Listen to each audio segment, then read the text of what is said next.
My father was here? Yes. He came. Where is he?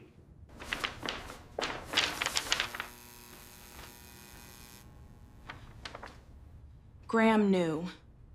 Give me the box. No. I came. They would not let me in. Oh, God. He's manipulating you. Move! Amara, stop! Don't touch me!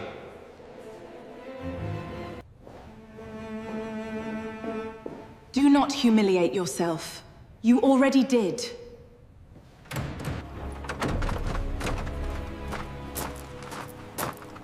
Dad!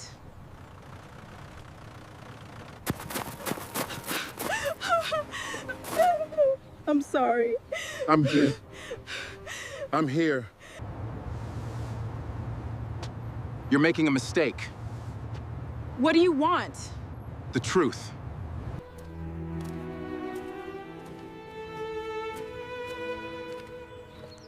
I'm here for my daughter.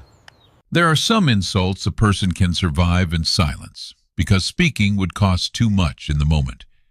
And there are some insults that do not become fully visible until later, when a small object is opened, a hidden note is unfolded, and the truth steps into the room more quietly than anyone expects. At 11:42 on a bright Saturday morning, Elijah Hart stood at the side entrance of Rosehaven Hall with a cedar box tucked under one arm and a folded invitation in his hand. He had polished his shoes until the old leather gave back a faint shine.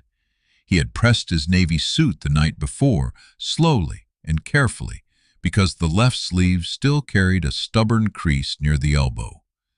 He had tied his tie 3 times before leaving the house, not because he did not know how, but because his hands kept pausing. Every time he looked in the mirror, he saw the same thing. A black father in his best suit. A father trying not to look nervous on the day his only daughter was supposed to take his arm and walk beside him toward the rest of her life. The security guard at the side entrance looked at the invitation, then looked at Elijah, then looked back down at the tablet in his hand. He did not seem cruel. That made it worse. Cruelty is easier to recognize when it wears a hard face. This man looked like someone following instructions he did not understand and did not have the courage to question. Elijah's name was not on the approved family list. He explained gently at first that there had to be a mistake. The bride was Amara Hart. He was her father. His name had been on the guest list when the invitation arrived. He had been there when she learned to walk, when she lost her first tooth, when she got accepted to college, when she came home heartbroken from the first boy who made promises too easily. He had not missed the hard days. He had not planned to miss this one. The guard's eyes softened, but his body did not move. Then Evelyn Whitfield appeared in the doorway behind him, pale silk dress glowing in the morning sun, pearls resting against her throat like small, polished warnings. She was the groom's mother, a woman who could make a command sound like housekeeping and a rejection sound like concern. She looked at Elijah's invitation as if it had been found on the floor. She told him there had been a family decision, not a mistake, a decision. She said the day was delicate. She said Amara was emotional. She said certain tensions had become distracting. She said the ceremony needed peace, and peace, in Evelyn Whitfield's language, meant Elijah's absence. Elijah listened without interrupting. The cedar box pressed against his ribs. Inside it was the gift he had spent months making with his own hands, shaping the wood in the small workshop behind his house after long shifts at the transit garage. He had sanded the lid until it felt smooth as river stone. He had lined the inside with blue cloth cut from an old work shirt Amara used to steal when she was little because she said it smelled like home. He had imagined placing that box in her hands before the ceremony. He had imagined her laughing first, then crying, then telling him he was impossible. He had imagined walking her down the aisle and feeling for one brief, trembling minute that all the years had gathered into something whole. Instead, he stood outside a side entrance while strangers carried flowers past him. Evelyn did not raise her voice. She did not have to. She told him he could leave the gift with staff if he wished. She added that it would be better for everyone if he went quietly. For a long moment, Elijah said nothing. His face did not harden. He did not beg. He did not threaten to ruin the wedding. He simply took the invitation back, folded it along the same crease, and placed it in his breast pocket. Then he handed the cedar box to the guard. He asked him to give it to Amara before she signed anything. Not before the vows, not before the photographs, before she signed anything. The guard frowned at that, but Evelyn's expression changed so quickly it might have been missed by anyone not used to watching people hide fear behind manners. She reached for the box, but Elijah did not hand it to her. He kept his eyes on the guard and repeated that the gift was for his daughter. Then Elijah Hart turned away from Rosehaven Hall and walked back down the service drive alone. Inside the bridal suite, Amara was being told her father had chosen not to come. That was the first lie of the day. It would not be the last. Amara Hart had learned early that love could sound like a wrench dropping into a metal tray. Her father worked most of her childhood as a mechanic for the city transit authority. He came home smelling of diesel soap and winter air, with fine black grease in the lines of his hands, no matter how hard he scrubbed. When Amara was small, she believed the whole city moved because her father told it to. Buses groaned awake at dawn because Elijah Hart had tightened the right belts, checked the right brakes, listened to the right cough in an engine before it became danger. He was not a loud man. He had a deep voice, but he used it carefully, as if words were tools that should not be thrown around a room. He could sit through 10 minutes of a child's rambling story with the attention other people saved for courtroom verdicts. He could fix a broken chair, a leaking faucet, a loose stair rail, and a frightened little girl's confidence with the same patient hands. Amara's mother, Lydia, used to say, Elijah loved in repairs. Lydia Hart was a school librarian with light brown hair, quick humor, and a stubborn belief that children should own books, even when their parents could barely own groceries. She met Elijah at a community fundraiser after one of the library windows shattered in a storm. He had come to fix the frame for free because a child had cut her hand on the glass. Lydia watched him work for 20 minutes before asking whether he repaired everything with that much seriousness. Elijah told her only the things that mattered. They married in a courthouse, then held a backyard party where Lydia wore a white cotton dress and Elijah's aunt made too much peach cobbler. When Amara was born 2 years later, Lydia said the baby had Elijah's eyes and her own impatience. Elijah said impatience could be useful if the world needed moving. For 8 years, Amara's childhood felt like a house with every light on.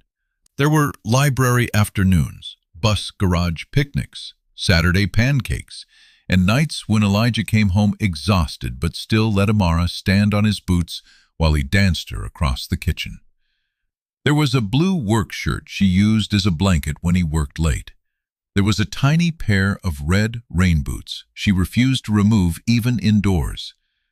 There was the old oak table where Lydia wrote notes in the margins of children's books before donating them to families who needed them. Then Lydia got sick. The illness did not arrive like a storm. It arrived like a calendar, filling with appointments nobody wanted to name. At first, Amara understood only pieces of it. Her mother got tired. Her father learned medication names. The house grew quieter. Adults began smiling too carefully. Elijah did not let his daughter become invisible inside the illness. He took her to school. He packed lunches with notes written in block letters because Lydia's hands shook too much. He braided Amara's hair badly until one of Lydia's cousins showed him how to part it neatly and work slowly. He read library books by Lydia's bed, even when Lydia's eyes were closed, because Amara believed stories could find people in sleep. When Lydia died, Amara was 9. At the funeral, people praised Elijah for being strong. They meant well, but they did not see him at 2 in the morning sitting on the kitchen floor with one of Lydia's sweaters held against his face. They did not see him standing in the grocery aisle, unable to remember which cereal Amara liked, because grief had turned ordinary choices into impossible tests. They did not see the way he cried silently while ironing Amara's school uniform, one hand pressed flat over the small shirt, as if steadying the whole world. Still he stayed. That became the deepest fact of Amara's life. Her mother was gone, and the absence changed every room, but her father stayed. He stayed through school plays where he clapped too loudly because Lydia was not there to clap beside him. He stayed through parent conferences where teachers sometimes spoke to him too slowly until his careful questions corrected their assumptions. He stayed through fevers, permission slips, college applications, slammed doors, late apologies, and the long, uneven years when Amara was trying to become herself, without knowing how much of herself had been built by him. He did not raise her to be grateful for crumbs. That mattered later. Elijah taught Amara to change a tire before she was old enough to drive. He taught her how to read a bill, how to tell when a contractor was padding an estimate, how to stand at a counter until someone answered the question she had actually asked. He told her politeness was not the same as obedience. He told her dignity did not need permission, but it did need practice. Yet he also raised her to be gentle. That was the difficult inheritance. He believed gentleness was not weakness when it had a spine in it. He gave money when he had little. He fixed neighbors' steps and refused payment when he knew they were choosing between repairs and medicine.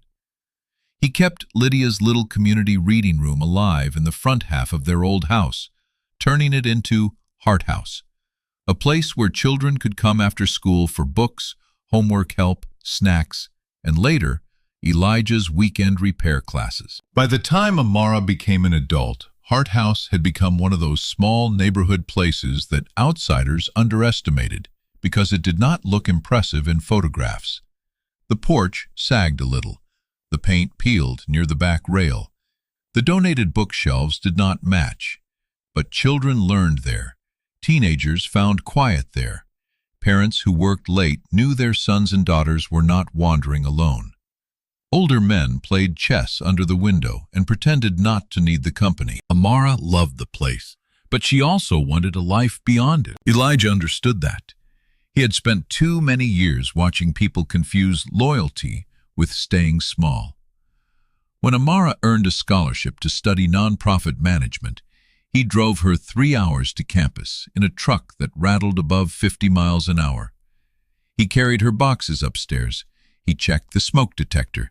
He left a roll of quarters for laundry in her desk drawer and pretended not to see her crying when he hugged her goodbye. Before he drove away, he told her she did not owe him her whole life. She only owed herself the truth. For years, Amara believed she had honored that. She built a career helping community organizations manage grants without losing their souls to paperwork. She came home often, then less often, then often again. When Elijah's knees began hurting in winter, she dated men who liked the idea of her until they realized her tenderness was not a door they could walk through without respect. She was careful with love, but not closed to it. Then she met Graham Whitfield. Graham arrived at Heart House on a rainy Thursday with 2 assistants, an umbrella large enough for 3 people, and a donation check from the Whitfield Family Foundation. He was handsome in a way that seemed almost inconvenient, as if people had been stepping aside for him since childhood, and he had mistaken that for kindness. He wore a charcoal coat, knew exactly when to smile, and spoke about community investment with the smooth confidence of someone whose family name opened doors before his hand touched the knob. Amara disliked him for the first 10 minutes. Then he surprised her. He sat on the floor with a group of 12-year-olds sorting donated books after a shelf collapsed. He listened when one girl explained that the fantasy books should go near the window because the light made the covers look better.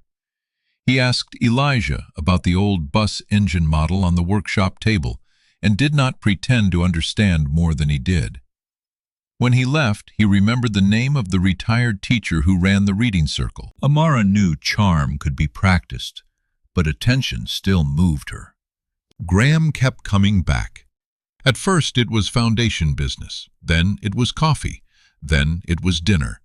He learned that Amara hated being rushed, that she kept her mother's library card in her wallet, that she could write a grant proposal under pressure, but forgot to buy groceries when worried. He sent flowers to Hart House after one of the children won a city essay contest. He brought Elijah a rare manual for an old bus transmission he had once mentioned in passing. Elijah thanked him and read the manual that night. He wanted to like Graham. For Amara's sake, he tried. But fathers who have raised daughters alone learn to notice the spaces between a man's good manners. Elijah noticed that Graham was warmest when being watched. He noticed that Graham asked questions but rarely answered any that revealed cost. He noticed the way Graham's smile tightened when Elijah disagreed with him about development in the East Bank neighborhood. He noticed how often Graham used the word opportunity when he meant property. The Whitfield family had money old enough to sound natural in rooms where Elijah's name still sounded like an arrival. They owned hotels, riverfront restaurants, event spaces, and a development company that specialized in turning working neighborhoods into elegant destinations for people who liked exposed brick after someone else had paid the price of survival there. They also owned Rosehaven Hall. Amara met Evelyn Whitfield 3 months into dating Graham. Evelyn had the practiced graciousness of a woman who never needed to hurry because everyone waited for her. She complimented Amara's dress, her work, her manners, and the courage of Hart House in almost the same tone. Courage from Evelyn's mouth sounded like a beautiful word, for poverty kept at a safe distance. At first, Amara told herself she was being unfair. She knew what defensiveness could do. She had spent years correcting people who assumed her father was angry when he was only quiet, who assumed Hart House was disorganized because it was crowded, who assumed community work needed saving by people who had never missed a rent payment. She did not want to become suspicious of every wealthy person who offered help, so she gave Evelyn room. Evelyn filled it. She began inviting Amara to luncheons and foundation meetings where donors praised Hart House as if the people inside it were symbols instead of neighbors. She introduced Amara as Graham's remarkable young woman from East Bank, a phrase that made Amara feel displayed without being named. She asked about Elijah with a smile that never reached her eyes, calling him devoted, hard-working, and colorful in ways that made Amara's stomach tighten. When Amara corrected her gently, Evelyn apologized beautifully. That was another thing Amara learned too late. Some people apologize in a way that polishes the insult without removing it. Graham proposed after 9 months. He did it in the reading room at Hart House, under the crooked shelf Elijah had repaired twice because the children kept overloading it. There were paper flowers made by the after-school kids and Lydia's photograph on the mantel.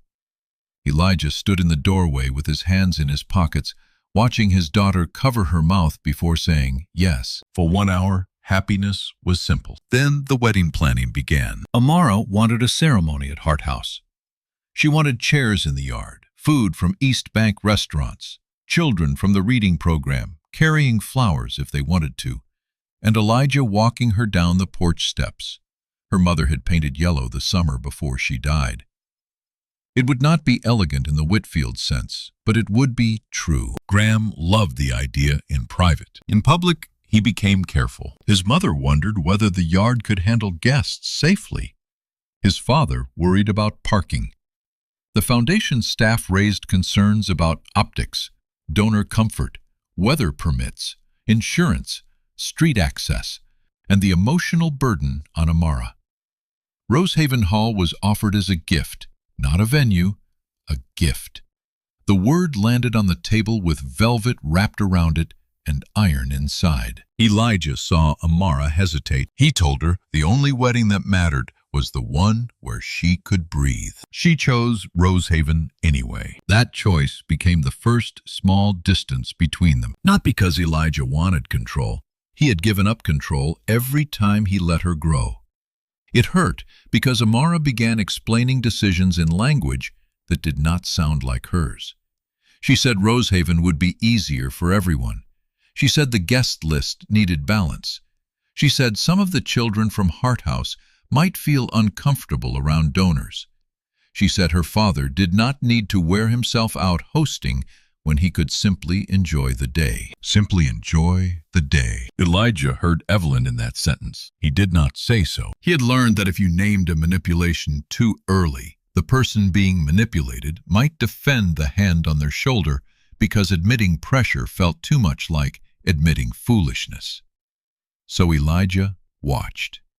He asked questions. He checked documents. He kept receipts. The first clear warning came disguised as a wedding form. Graham's family lawyer sent over a packet titled Marital Legacy Planning.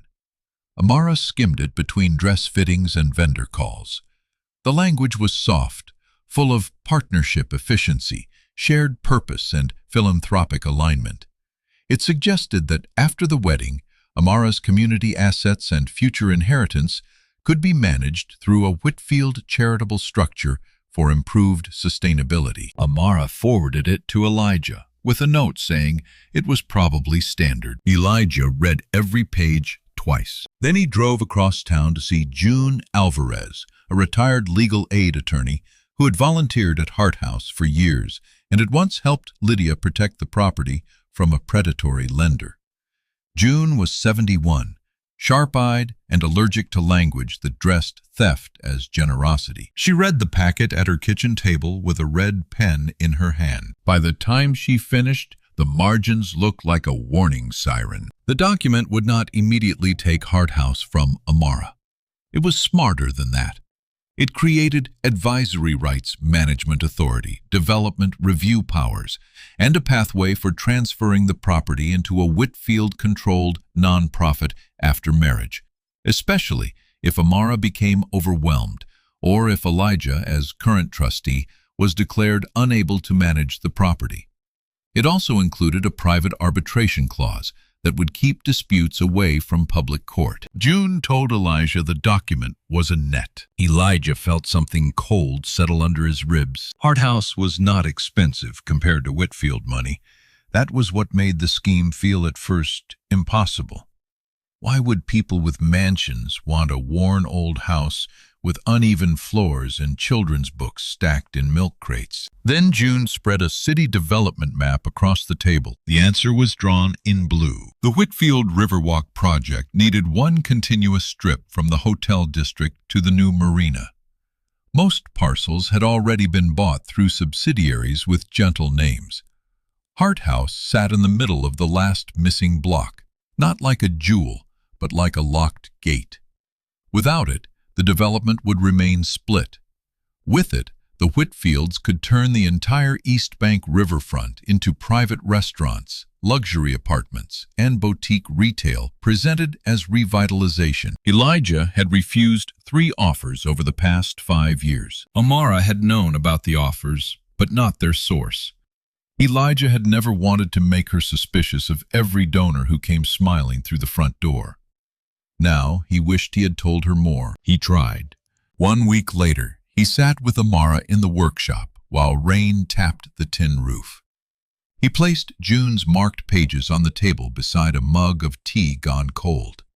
He explained the clauses. He explained the map. He explained the subsidiaries. He kept his voice level because fear in a father's mouth can sound like control if it is not handled carefully. Amara listened, but she was tired. She had spent the morning with Evelyn discussing seating charts, and the afternoon with Graham soothing a donor who had been offended by not being invited to the rehearsal dinner. Her phone had not stopped buzzing. Her dress needed alterations. The caterer had changed pricing. Someone from Rosehaven had asked whether Elijah would be comfortable receiving guests with Graham's parents, as if he were an unusual element requiring placement. So when Elijah warned her, she did not hear protection first. She heard another problem. She told him Graham was not trying to steal Harthouse. She said the Whitfield Foundation had helped fund the reading program. She said her father had always distrusted people with money because money had so often been used against him. She said she needed him to trust her. The words hurt both of them. Elijah answered too quietly. He said, trusting her and trusting them were not the same thing. Amara cried then, not dramatically, just enough that Elijah's anger dissolved into helplessness. She said she wanted one season of her life where love did not feel like a courtroom. She said she missed her mother. She said she was tired of carrying East Bank Harthouse family history and everybody's fears on her back. Elijah wanted to hold her the way he had when she was small, but she was not small, and the wrong comfort can become another form of pressure. So he slid the documents back into the folder. He told her he loved her. He told her the door was open. He told her he would walk beside her whenever she asked. She left without taking the folder. After that night, Graham became gentler toward Amara and colder toward Elijah, not openly. Open coldness would have given Amara something to name. Graham's disapproval arrived in small, practical adjustments. Wedding meetings were scheduled when Elijah worked. Messages went through Amara instead of directly to him. The father-daughter dance song was changed because the band Evelyn said needed a more timeless selection. Elijah's toast was moved from reception program to rehearsal dinner, then from rehearsal dinner to private family gathering, then quietly removed. Amara noticed some of it. She protested some of it. But each protest cost her. Graham would look wounded. Evelyn would look patient. Staff would apologize for misunderstandings. And Amara, surrounded by silk samples, seating charts, donor expectations, and the fear of appearing ungrateful, began choosing peace in tiny ways that did not feel like betrayal until they gathered into one. She let Evelyn replace the East Bank caterer. She let Graham reduce the Harthouse guest list. She let the children make cards for the tables, then watched Evelyn move them to a display near the coat room because the place settings had already been finalized. She let her father's discomfort become something everyone tiptoed around, instead of something she defended in daylight. Elijah saw it happening. Still, he kept making the gift. Every night after work, he went into the small shop behind Harthouse and opened the cedar boards he had been saving for years. The wood had come from a tree Lydia loved one that had fallen in a storm when Amara was 16. Elijah had milled a few usable pieces, telling himself he would make something worthy when the time came. He had imagined a bookshelf, then a cradle if Amara ever wanted children. Then, after Graham proposed, a wedding box. He shaped it slowly, not because he was slow with tools, because memory slowed him down. He remembered Amara at 2 years old, stomping through puddles in red rain boots, furious because he would not let her walk into the street. He remembered her at 9, asleep against his shoulder after Lydia's funeral, one hand still gripping his tie. He remembered her at 13, yelling that he did not understand anything, then leaving a sorry note under his coffee mug before school. He remembered her at 18, trying not to cry outside the dorm because she wanted independence and comfort at the same time. He built those years into the box, without carving them, literally. The lid held a simple inlay of a porch step and an open door. No names, no dates. Just a door left open, because that was the promise he had tried to make with his whole life. Inside, he placed 3 things. The first was the pair of red rain boots, tiny and cracked at the heels, cleaned as well as age allowed. He had kept them in a closet for 26 years. Amara had worn them on the day she first refused to let him carry her across a flooded sidewalk. She had fallen twice, shouted at the rain, and kept walking. Lydia had laughed so hard she had to lean against the porch rail. The second was a pair of bridal shoes. Not expensive designer shoes. Better than that. Elijah had taken a simple pair Amara had said were comfortable and remade them by hand. He had stitched a narrow line of blue cloth inside each heel, cut from the old work shirt she once used as a blanket. Under the insole, where no one else would see, he had placed a piece of lace from Lydia's courthouse dress, preserved all those years in tissue paper. The third was a sealed envelope marked in Elijah's careful handwriting. Before you sign anything, under the envelope hidden beneath the blue lining was the folder June had helped him prepare. It contained the marked legal packet, the development map, property records, copies of the earlier purchase offers, and the letter from June explaining the risk in plain language. It also contained something Elijah had not expected to need, a printed email from Rosehaven Hall Security. The email had been forwarded to him by a young event coordinator who had volunteered at Hart House as a teenager and still remembered Elijah fixing her grandmother's heater one winter without taking payment. She had seen the instruction by accident 2 days before the wedding and could not live with it. Under no circumstances was Elijah Hart to be admitted through guest entry family holding rooms, ceremony access, or reception spaces. If he arrived, staff were to say the approved family list had changed. If he became upset, security was to escort him from the property discreetly. The request had come from Evelyn Whitfield's office. Graham had been copied. Elijah read that email at midnight in the workshop with the cedar box open in front of him and the house quiet around him. For the first time in years, he wanted to break something. Not because he had been insulted. He had survived insult before. He wanted to break something because his daughter was being trained to stand at an altar beside people who believed love required her to erase him. He did not break anything. He turned on an old recorder instead. Elijah did not trust himself to write everything. His hands were steady with tools, but grief made writing difficult. So he recorded a message for Amara in the workshop, surrounded by the smell of cedar oil and dust. He did not accuse her. He did not beg her to leave Graham.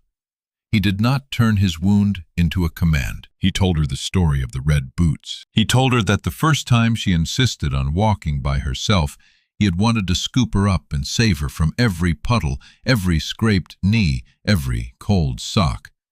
But Lydia had touched his arm and told him that if they carried her over every hard place, she would never learn the strength in her own legs. So he had walked beside her, close enough to catch her if danger came, far enough to let her know the walking belonged to her. He told her he had tried to keep doing that. Then his voice changed. Not much. Just enough that anyone who loved him would hear the effort. He told her he had come to Rosehaven because he promised himself he would never make her choose between his pride and her joy. If she wanted him there, he would come. If she wanted distance, he would bear it. But if anyone had told her he chose not to come, that was untrue. If anyone had made his absence sound like peace, she needed to ask who benefited from that silence. He told her the shoes were not meant to make her stay or leave. They were meant to remind her that she could walk. Then he added that the papers underneath were not romantic, and he was sorry for that. Love, he said, sometimes had to bring documents, because people who stole with smiles often counted on tenderness being too embarrassed to check the fine print. He ended by telling her he would be nearby until the ceremony began. He would not force a door, but he would not abandon it either. On the morning of the wedding, Amara woke before sunrise at Rosehaven Hall with a strange heaviness in her chest. Everyone told her it was normal. Brides were emotional. Brides missed dead mothers. Brides worried about weather, flowers, vows, hair, makeup, and the impossible fact that one day could be asked to carry so many expectations. Her bridesmaids fluttered in and out with coffee, garment bags, lip gloss, emergency pins, and the kind of excitement that becomes frantic when nobody wants to name discomfort. Tessa, Amara's best friend from college, noticed the heaviness was not ordinary nerves. Tessa had never trusted the Whitfields. She was too practical, too unimpressed by polished family language, too aware of how often rich people called control support. But unlike Naomi, in another kind of story, Tessa had not kept pushing after Amara stopped listening. She stayed close. She saved messages. She asked simple questions. She made sure Amara ate toast when everyone else was discussing photographs. At 10:30, Amara asked whether anyone had heard from her father. The room shifted, not dramatically. No one gasped. The makeup artist lowered her brush. One bridesmaid looked at her phone. Evelyn, who had entered without knocking 10 minutes earlier, adjusted the clasp on her bracelet. Graham arrived at the door soon after, not fully dressed, yet his tie open and his expression tender with concern. He told Amara that Elijah had called Rosehaven early that morning and said he did not think it was wise for him to attend. He said Elijah loved her, but emotions had run high. He said her father did not want to make the day harder. Amara stared at him. The explanation hurt, but it also fit the guilt she had been carrying. Her last real conversation with her father had ended with documents on a table and tears neither of them knew how to handle. It was possible, she thought, that he had stepped back because she had made him feel unwelcome. The idea entered her chest like a blade she believed she deserved. She asked why he had not called her directly. Graham said gently that Elijah probably knew she needed calm. Evelyn added that some men expressed love through absence when presence would be complicated. That sentence should have offended Amara. Instead, because shame was already doing Evelyn's work, it made her lower her eyes. By 11:30, the ceremony was less than an hour away. The photographer took pictures of the dress hanging in the window. The florist delivered the bouquet. Evelyn approved the pearl earrings chosen for Amara and removed the small gold library pin Lydia had left her because it did not suit the neckline. Amara watched the pin disappear into a velvet pouch and felt, for reasons she could not explain, as if another small door had closed. At 11:58, the cedar box arrived. The security guard brought it himself. His name was Marcus Hill, and he looked pale in the way people look when they have obeyed an order that followed them afterward. He stood at the bridal suite door while Evelyn crossed the room too quickly. She said gifts could be placed with the others. Marcus did not move toward her. He looked at Amara and told her the box was from her father. Amara stood so suddenly the makeup artist dropped a powder brush. Evelyn said it could wait. Marcus said Elijah had asked that Amara receive it before she signed anything. The room went still around that phrase. Before she signed anything, Amara took the box. She knew before opening it that her father had made it. The cedar was warm beneath her fingers. The inlay on the lid showed a porch step and an open door, and the sight of it moved something in her so abruptly that she had to sit down. She ran her thumb over the carved threshold. A sound came out of her throat, small and startled, the sound of a person recognizing home in a place designed to make her forget it. Evelyn said again that they were running late. This time, Amara did not answer. She opened the box. The red boots were on top. For a moment, she did not understand what she was seeing. They were too small, too cracked, too impossible. Then memory rose so sharply it stole her breath. Rainwater over the sidewalk, her mother's laugh, her father walking beside her with both hands open, trying not to catch her too soon. The boots she had worn until her toes curled against the ends because she insisted they made her brave. Amara touched one boot with 2 fingers. Then she saw the shoes. The bridal shoes she had planned to wear had disappeared weeks earlier after Evelyn said they looked too simple for Rosehaven. Amara had assumed someone had donated or packed them away. Now they lay inside the cedar box, transformed but still hers. The stitching was neat. The blue cloth inside the heel was familiar in a way that bypassed thought and went straight into childhood. She lifted one shoe and saw, tucked beneath the insole, the edge of Lydia's lace. She did not collapse all at once. People later said she did because people like clean versions of emotional moments. But the truth was slower. First, Amara's shoulders bent. Then her hand covered her mouth. Then her breathing became uneven. Then the shoe slipped from her fingers back into the box.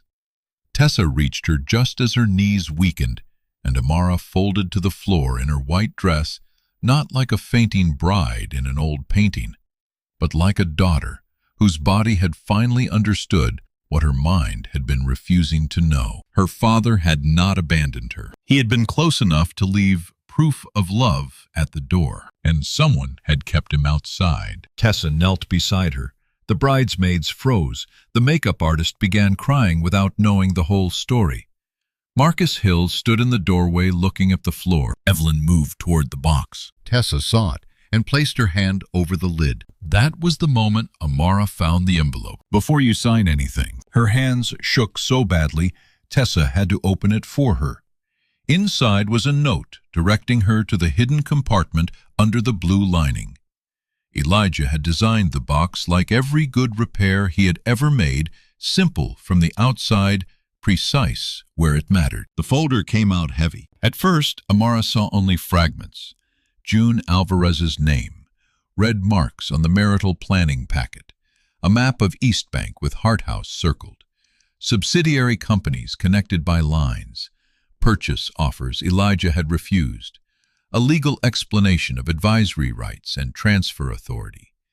Then the printed security email. Under no circumstances was Elijah Hart to be admitted. The words blurred, then sharpened, then blurred again. Graham had been copied. That was the line that broke the last of her denial. Evelyn began speaking. She said the documents were being taken out of context. She said Elijah had always been suspicious. She said weddings could bring out possessiveness in parents. She said Graham had only wanted to spare Amara a scene. Amara did not look at her. She picked up the recorder. It was small, black, and old enough to seem almost out of place among silk robes, perfume bottles, pearl pins, and champagne glasses. Elijah had labeled it with a strip of masking tape. Play this alone if you can. If you cannot play it with someone who loves you, without needing you smaller. Amara pressed play. Her father's voice filled the bridal suite. Not loudly. The recorder's speaker was weak. Everyone had to become quiet to hear it. And that quiet made the message feel more intimate, more unbearable. Elijah told the story of the red boots. He told it slowly, with small pauses, where Amara could hear the workshop around him. The faint hum of the old refrigerator, the distant creak of the back door, a sound like sandpaper being set down. As he spoke, Amara stopped being a bride in a wealthy family's venue and became a little girl again, furious at a puddle, proud of her own feet, safe because her father was near enough to catch her and wise enough to let her walk. Then the message reached Rosehaven. Elijah said he did not know whether they would let him in. He said if she was hearing this after being told he stayed away by choice, she should know that he came. He said he had his invitation. He said he had pressed his suit. He said he had stood at the door because he loved her enough to show up, even when showing up hurt. Amara made a sound then that no one in that room ever forgot. It was not pretty. It was not restrained. It was the sound of shame and love colliding too hard for dignity to arrange. She bent over the box, holding one red boot against her chest, and cried with her whole body. Elijah's recorded voice did not accuse her. That was what made it worse. He told her the shoes were hers because the walking was hers. He told her love should never ask her to hide the people who had carried her when she could not carry herself. He told her the papers were there because sometimes a father had to protect his daughter in the language thieves respected. Then the message ended. For several seconds, nobody moved. Outside, the string quartet began playing downstairs. The ceremony was supposed to start. Amara wiped her face with the heel of her hand, leaving a streak where makeup had been. She looked at Marcus Hill and asked one question. Was my father here? Marcus did not look at Evelyn. He looked at the bride and told the truth. Yes. Amara asked where he was now. Marcus said Elijah had walked down the service drive but had not left the property right away. He had seen him near the old stone wall beyond the delivery lane, sitting with his hat in his hands. Marcus had thought about going after him. He had not. The shame of that sat plainly on his face. Amara stood. Evelyn tried to stop her. Graham appeared in the doorway at almost the same moment, drawn by a message or a mother's panic. He looked at the open box, the folder, the red boots, the ruined makeup, and Tessa standing between Amara and everyone else. For the first time since Amara had known him, his face lost its polish before he could repair it. He said her father was manipulating her. He said Elijah had always hated him. He said this was exactly why he had wanted distance, because some people could not let their children build better lives. The old Amara, the Amara of the past few months, might have tried to calm the room. She might have explained. She might have held Graham's fear, Evelyn's anger, the bridesmaids' confusion, the schedule, the guests, the flowers, and the shame of a wedding cracking open under her hands. But the red boots were in the cedar box, and suddenly she remembered being allowed to walk. She did not argue with Graham. She did not defend Elijah in a speech. She simply picked up the folder, took the shoes her father had made, and walked out of the bridal suite, barefoot, in her wedding dress. The hallway outside Rosehaven's private rooms was filled with staff pretending not to look. Amara moved past trays of champagne, past framed oil paintings of people who had owned land long before anyone asked who had worked it, past a florist holding extra white roses, past the wide staircase where the photographer had planned to capture her descent. Tessa followed with the cedar box. Graham followed too, calling her name in a voice that grew less gentle with every unanswered step. Downstairs guests were already standing because the music had shifted. They expected the bride to appear at the back of the chapel. Instead, Amara crossed the marble lobby toward the side corridor leading to the service entrance. Conversations rippled behind her. Someone laughed nervously, thinking this was a charming bridal mistake. Someone else noticed her face and stopped smiling. Evelyn caught up near the side door. She told Amara not to humiliate herself. That was the wrong sentence. For months, Amara had been taught to fear embarrassment more than betrayal. She had been coached to smooth, soften, adjust, and endure, so nobody powerful would feel uncomfortable. But humiliation had already happened. It had happened when her father stood outside with an invitation no one honored. It had happened when her mother's pin was removed from her dress. It had happened when children from Hart House were moved near the coat room. It had happened in every polished sentence that called erasure peace. Amara turned around. She did not shout. Her voice was raw from crying, but steady enough. She told Evelyn that the only humiliation in that building belonged to the people who had barred a father from his daughter's wedding and expected the daughter to thank them for the flowers. Then she opened the side door. The service drive smelled of cut grass, warm stone, and exhaust from a catering van. The sky had gone bright white with noon heat. At the far end of the drive, near the old wall where delivery trucks turned around, Elijah Hart was still there. He was sitting with his suit jacket folded over one arm so it would not wrinkle against the stone. His hat rested between his hands. From a distance, he looked smaller than Amara remembered, not because he had become small, but because the grandness of Rosehaven had been designed to make certain people appear that way. When he saw her, he stood too quickly. For 1 second, neither of them moved. Amara saw the polished shoes, the careful tie, the invitation still tucked in his pocket. She saw the father who had shown up, the father she had doubted, the father who had given her documents when she wanted romance and shoes when she needed memory. She saw, too, the hurt she had helped create by not defending him sooner. Then she ran. The dress made running difficult. The gravel bit at her bare feet. Tessa shouted behind her, but Amara did not slow down. She reached Elijah and fell against him so hard he had to step back to keep them both upright. His arms closed around her immediately, not with reproach, not with pride, but with the exhausted relief of a man who had been waiting at a door and finally seen it open. Amara cried into his shoulder. Elijah held her the way he had when she was 9, when grief had made the house too large.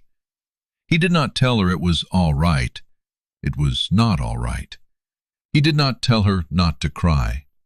Crying was honest. He simply kept one hand on the back of her head and one on her shoulder, steadying the child and the woman at the same time. Behind them, the side door opened again. Graham came out with Evelyn close behind.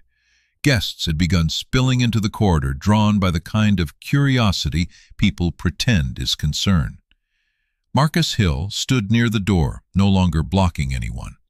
The photographer lowered his camera when Tessa glared at him. Graham said Amara was making a mistake. Elijah released his daughter just enough to look at her face. He did not answer Graham. He did not take over. That mattered. Even now, with proof in a folder and pain in his chest, he did not turn his daughter into a possession to be reclaimed from another man. He asked Amara what she wanted to do. That question, more than the documents, more than the email, more than Graham's exposed panic, returned something to her. What did she want? Not what would keep peace. Not what would protect Rosehaven's schedule. Not what would make Evelyn's donors comfortable. Not what would spare Graham embarrassment. Not what would prove she was a good daughter, a grateful fiancée, a reasonable bride, a polished future daughter-in-law. What did she want? Amara looked down at her bare feet on the gravel. Then she looked at the cedar box in Tessa's hands. She looked at the father, who had given her walking shoes instead of chains. She told him she wanted the truth inside. So they went back in, not through the service door this time. Elijah Hart walked through the main entrance of Rosehaven Hall with his daughter beside him. The lobby changed as they entered, not because everyone suddenly understood, but because power had shifted in a way even ignorance could feel. Amara no longer moved like someone asking permission to take up space. Elijah no longer looked like a guest who could be redirected out of sight. Tessa carried the cedar box in both hands, as if it were evidence and blessing at once. Inside the chapel, 200 guests stood in confusion. White flowers lined the aisle, candles burned. Graham's groomsmen gathered near the altar, uncertain whether to look loyal or invisible. Evelyn's husband sat rigid in the front row, already understanding enough to fear the rest. Amara did not walk to the altar. She stopped at the back of the aisle with her father. The room quieted in layers. Tessa gave her the folder. Amara did not perform a dramatic speech. The truth did not need decoration. She told the room there would be no wedding that day. She said her father had been barred from entering by instructions sent from the groom's family. She said she had been told he chose not to attend. She said documents hidden in a marital planning packet would have given the Whitfield family a path to control Hart House, the neighborhood community property her mother founded and her father protected. Graham interrupted. That helped her more than silence would have. He said she was overwhelmed. He said grief was clouding her judgment. He said Elijah had filled her head with conspiracy. He said she was not herself. As he spoke, Amara watched guests begin to hear the shape of the cage he had built. Concern from his mouth sounded suddenly like ownership. June Alvarez was in the room. Evelyn had tried to keep the Hart House guest list small, but Amara had insisted on inviting June because Lydia had loved her. June stood from the middle row before Graham finished speaking. She did not shout. She was too experienced for that. She identified herself as an attorney, stated that she had reviewed the documents, and offered to provide copies to any investigator, journalist, board member, or public official in attendance. That was when the room truly turned. Not into chaos, into attention. The mayor's deputy was there. So were 2 members of the Whitfield Foundation board, a reporter from the City Business Journal, several donors, and a councilman who had publicly praised the Riverwalk project, without knowing Hart House was the missing parcel. People who had come for champagne and photographs suddenly found themselves sitting inside the first public record of a scheme. Marcus Hill stepped forward next. His voice shook, but he told the truth. He confirmed the security instruction. He confirmed Elijah had arrived with an invitation. He confirmed Evelyn had been present when Elijah was denied entry. He admitted he should have challenged the order and had not. The event coordinator who had forwarded the email began crying near the side wall. Then she lifted her phone and said she still had the original message. Graham's father stood and told everyone this was a private family matter. No one believed him. Private family matters do not require shell companies. They do not require security orders. They do not require legal language designed to transfer control of a community house while the bride is distracted by flowers. Evelyn's face changed last. For most of the confrontation, she had remained composed, trusting the old architecture of influence to hold. She knew rooms like this. She knew how reputation could smooth rough truth, how donors hated discomfort, how wealthy families survived scandal by naming it misunderstanding before anyone else could name it harm. But she had misjudged the gift. Elijah had not left only an accusation. He had left a record, and records have a way of making manners irrelevant. Amara removed Graham's ring from her finger and placed it on the program table beside a basket of white rose petals. The sound it made was very small. Still, half the room seemed to hear it. She did not throw it. She did not curse him. She did not ask why he had done it, because by then the why no longer mattered as much as the fact that he had been willing to stand at an altar beside a woman whose father he had helped keep outside. She took Elijah's arm. This time, when they walked down the aisle, they were not walking toward marriage. They were walking out of a lie. The aftermath did not unfold like instant justice in a movie. That would have been easier. A room gasps, a villain falls, a father is vindicated, and music tells everyone what to feel.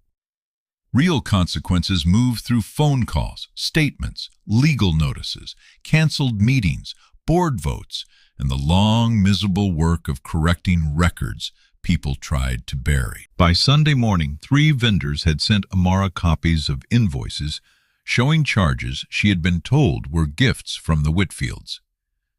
By Monday afternoon, the Business Journal had confirmed that several companies approaching East Bank property owners were tied to Whitfield development.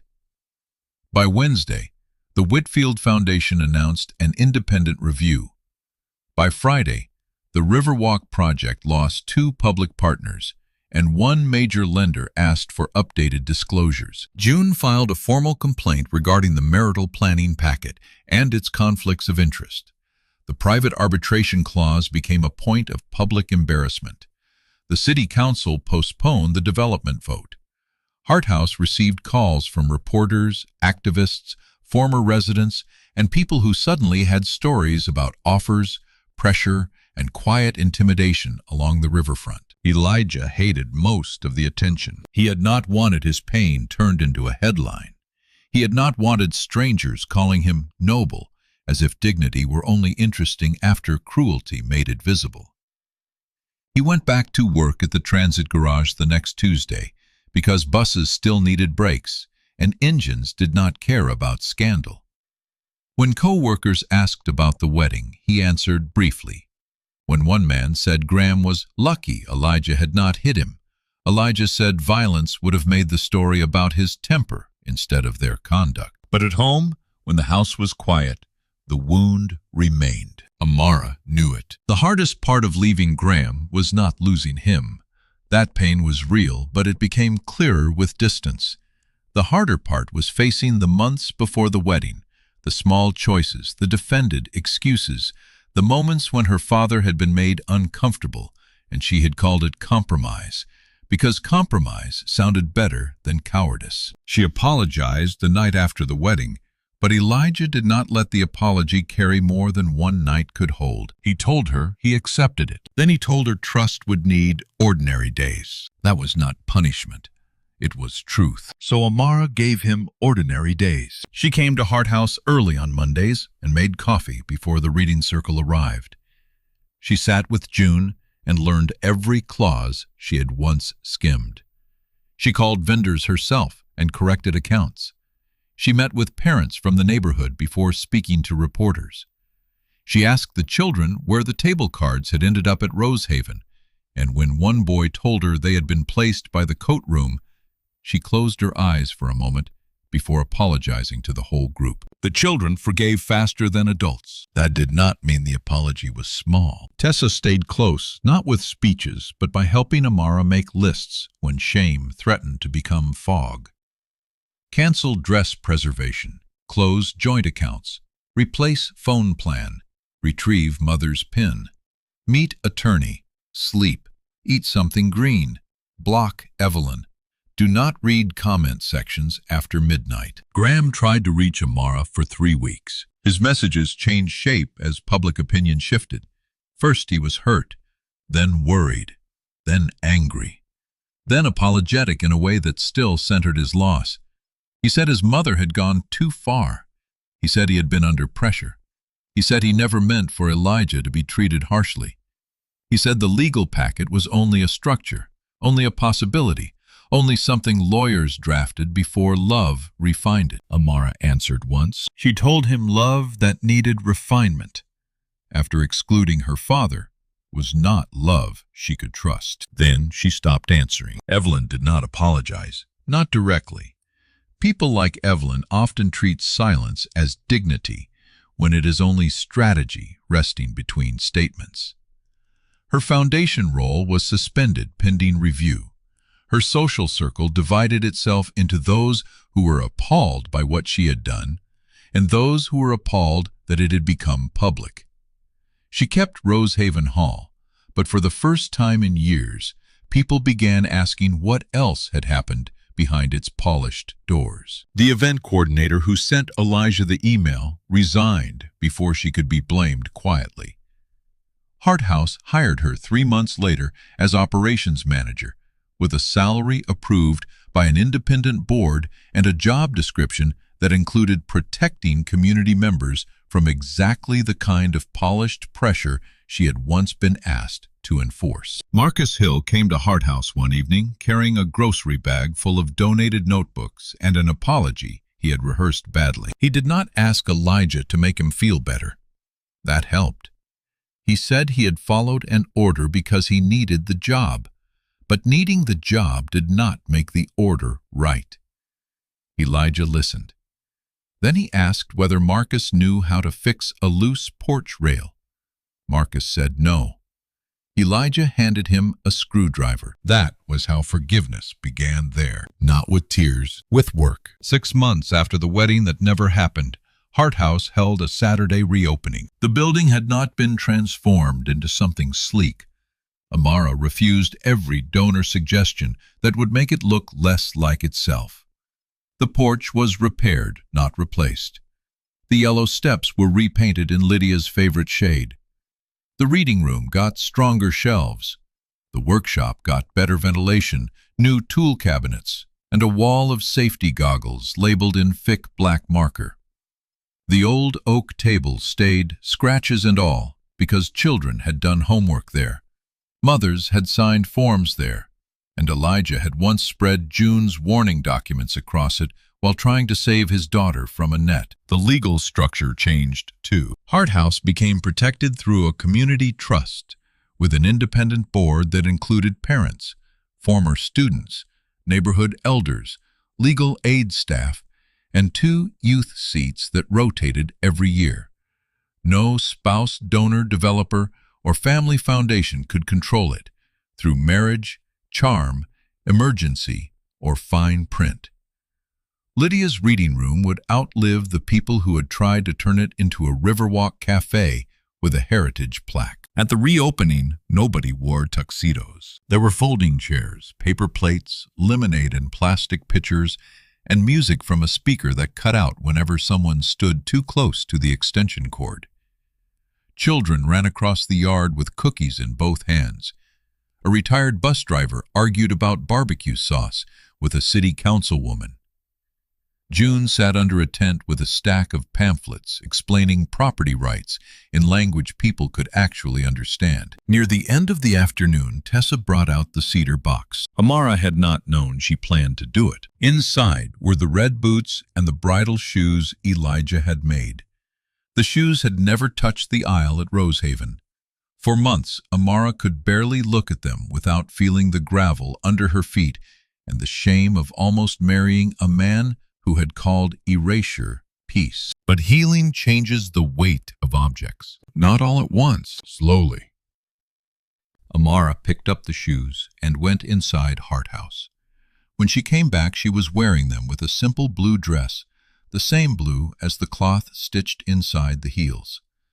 The yard quieted gradually as people realized something was happening without anyone announcing it. Elijah stood near the porch, confused at first. Then he saw the shoes. Amara walked down the yellow steps toward him. Not a wedding aisle, not a performance, just the porch steps of the house where her mother had read stories, where her father had fixed broken things, where children still came to learn that the world could be wider than the blocks trying to price them out. She took Elijah's arm. The speaker crackled, then began playing the song he used to hum in the kitchen when she stood on his boots as a child. No string quartet, no marble chapel, no pearl approval from a woman who thought love could be curated. Elijah's face folded for 1 second before he caught it. Amara saw him try to be strong and decided gently not to let him do it alone. She placed her hand over his and leaned her head against his shoulder the way she had outside Rosehaven. But this time, she was not collapsing. She was standing. They walked together between the folding chairs. People cried, but not loudly. The kind of crying that respects what it is witnessing. June wiped her eyes with a napkin and pretended she had allergies. Marcus Hill stood at the back beside the repaired porch rail, hands clasped in front of him.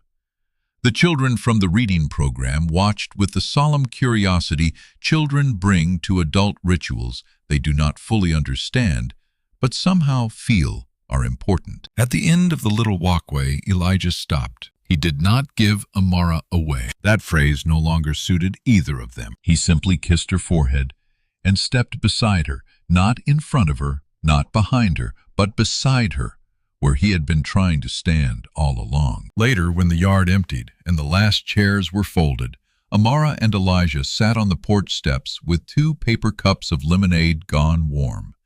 The cedar box rested between them. Amara asked whether he ever regretted bringing the gift. Elijah looked out at the yard, at the repaired rail, at the children chasing each other around the oak tree Lydia had loved at Hart House, still standing in the path of people who had wanted it gone. He said regret was too simple a word. He regretted that the gift had been needed. He regretted every moment his daughter had been made to feel that love required choosing silence.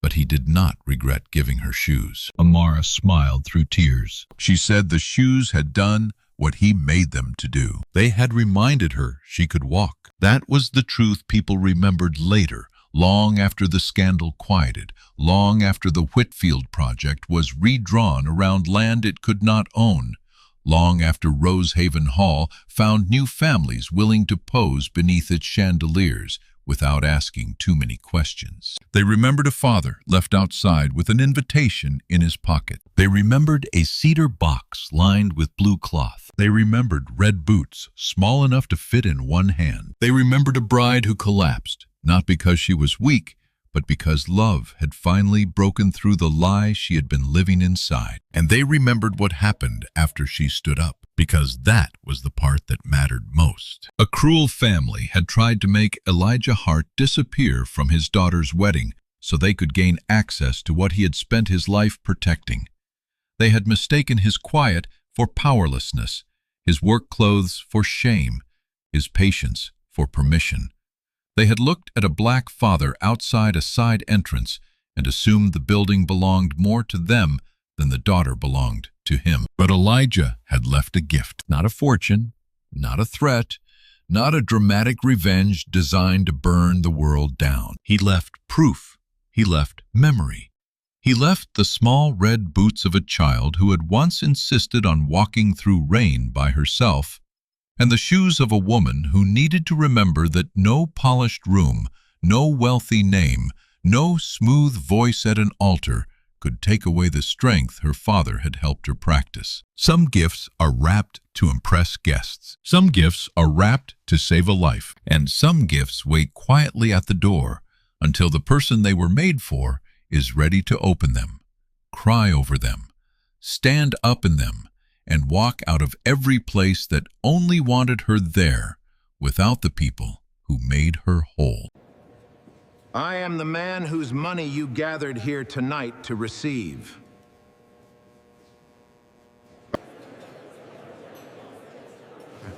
There has been a misunderstanding. No. No.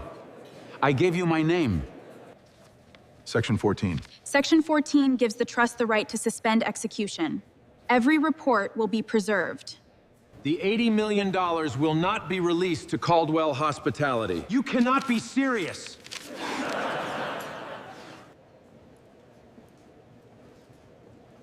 Did I offer identification? Yes.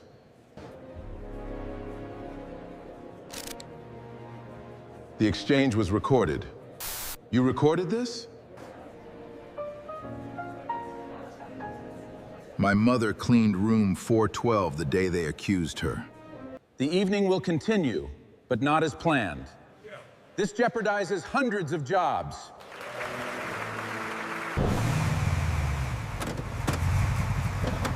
Deliveries go around back. I am here for the gala. The first person to laugh at Marcus Ellison that night was not one of the rich donors in the ballroom. It was the valet. He saw the old pickup rolling toward the front entrance of the Halewood Grand Hotel, its left headlight dim, its hood marked with dust, its back seat crowded with rolled blueprints, work gloves, and a cardboard box of brass fixtures wrapped in newspaper. The valet had been trained to smile at imported cars before the tires stopped moving. He had been trained to open doors for people who looked as if the sidewalk had been built for them. But when Marcus eased that tired truck beneath the hotel canopy, the young man did not move toward the driver's door. He looked at Marcus through the windshield, then looked beyond him, as if waiting for the real guest to arrive behind him. Marcus sat there a moment, with both hands resting on the wheel. He was 52 years old, tall, broad through the shoulders, with gray beginning to soften the edges of his beard. His jacket was clean enough to wear, but not clean enough for that hotel. There was white plaster dust on one sleeve from a community kitchen renovation across town. His boots were scuffed at the toes. His cap had the words "Clara's Table" stitched across the front in faded yellow thread. And tucked in the breast pocket of his jacket, where a silk handkerchief should have been, was a small brass name tag that said, Clara. The valet finally stepped closer, but he did not open the door. He tapped twice on the glass. Marcus rolled it down. The young man leaned in just far enough to smell the truck's old vinyl seats and the faint trace of sawdust. He explained in the careful voice people use when they want to sound polite while pushing someone away, that deliveries had to go around back. Marcus told him he was not making a delivery. The valet's eyes moved to the cardboard box in the rear seat. Marcus said he was attending the gala. That was when the laugh came. Not loud, not cruel enough to defend itself if anyone challenged it. Just a short breath through the nose, quick and light, as if the idea had slipped into the air before he could catch it. Behind them, another car arrived. A black sedan with polished wheels and tinted windows. The valet straightened at once. His face changed so quickly it looked almost practiced. He told Marcus he could not keep the truck at the front and pointed toward the service alley beside the hotel. The same alley Marcus had seen for the first time when he was 8 years old, riding in the back of a city bus beside his mother. Marcus looked at the alley. For a moment, the hotel seemed to fold time in half. There was the same limestone arch above the front doors, washed in golden light. The same brass handles polished until they reflected faces in long curved shapes. The same stone lions watching the driveway with empty patience. There were new planters, new cameras, new glass doors at the side entrance, but Marcus remembered the old rule that had never been printed on paper because it did not need to be. Guests used the front. Workers used the back. His mother, Clara Ellison, had worked at the Halewood for 29 years. She cleaned rooms she could never afford to sleep in, polished silver she was never invited to use, and brought Marcus through the service door before sunrise whenever there was no safe place else to leave him. He remembered eating toast by the laundry chute while the lobby glowed beyond a corridor door like another world. Clara never taught him bitterness. She taught him numbers with light bills, patience with coins in an old jam jar, and pride by folding towels so sharply they looked almost ceremonial. When a guest once accused her of stealing a pearl bracelet, Clara walked into the security office with receipts, time cards, witnesses, and a calm so steady that the lie collapsed before lunch. Years later, Marcus built a battery storage company, sold it for more money than anyone in his childhood kitchen could have imagined, and became the kind of billionaire whose name appeared on philanthropy lists, while his face stayed mostly unknown. He avoided interviews. He sent lawyers to ceremonies. When a magazine wanted a portrait, he offered a photograph of Clara's hands holding a broom in the Halewood laundry room. They rejected it. He framed it anyway. That evening, he had not meant to arrive looking like a man the hotel would mistake for trouble. He had spent the day at Clara's table, the neighborhood kitchen he funded in his mother's name, helping fix a burst pipe and leveling a serving counter that refused to sit straight. His driver was delayed. His assistant Dana was already inside with the final contract. So Marcus took the old pickup he had used to haul cabinet doors, crossed town in dusty clothes, and reached the Halewood with 40 minutes to spare. So there he was, beneath the Halewood canopy, being directed toward the same alley where his mother once entered before dawn. The valet repeated that deliveries went around back. Marcus did not raise his voice. He asked if the front entrance was reserved for guests. The valet said, "Of course." Marcus said he was a guest. The valet glanced at the name tag in Marcus's pocket, the cap, the boots, the dust. Then he stepped back as if the truck itself had become inconvenient. He told Marcus the hotel had a private donor event that night, and for security reasons, people without proper clearance could not remain in the drive. People without proper clearance. Marcus let the phrase settle. He could have ended it there. One phone call would have turned the driveway into a stage full of apologies. The valet would have opened the door with both hands. A manager would have hurried out, breathless and smiling.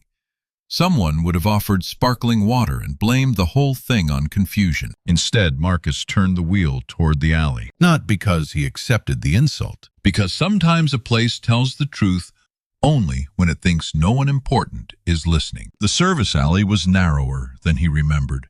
New security lights glared against brick walls.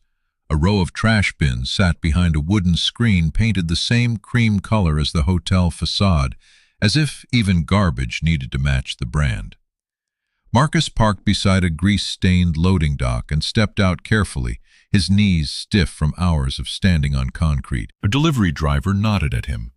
A dishwasher smoking near the back door looked him up and down, then looked away with the tired discretion of someone who had seen too much and could not afford to see more. Marcus lifted the cardboard box from the back seat. Inside were not deliveries. They were original brass numbers from the Halewood's old East Wing, removed during a careless renovation in the 1990s, and bought back by Marcus from an estate sale. Room 412 had been among them. That was the room Clara cleaned the morning she was accused of theft. He had planned to present the numbers quietly to the Preservation Committee after signing the redevelopment agreement.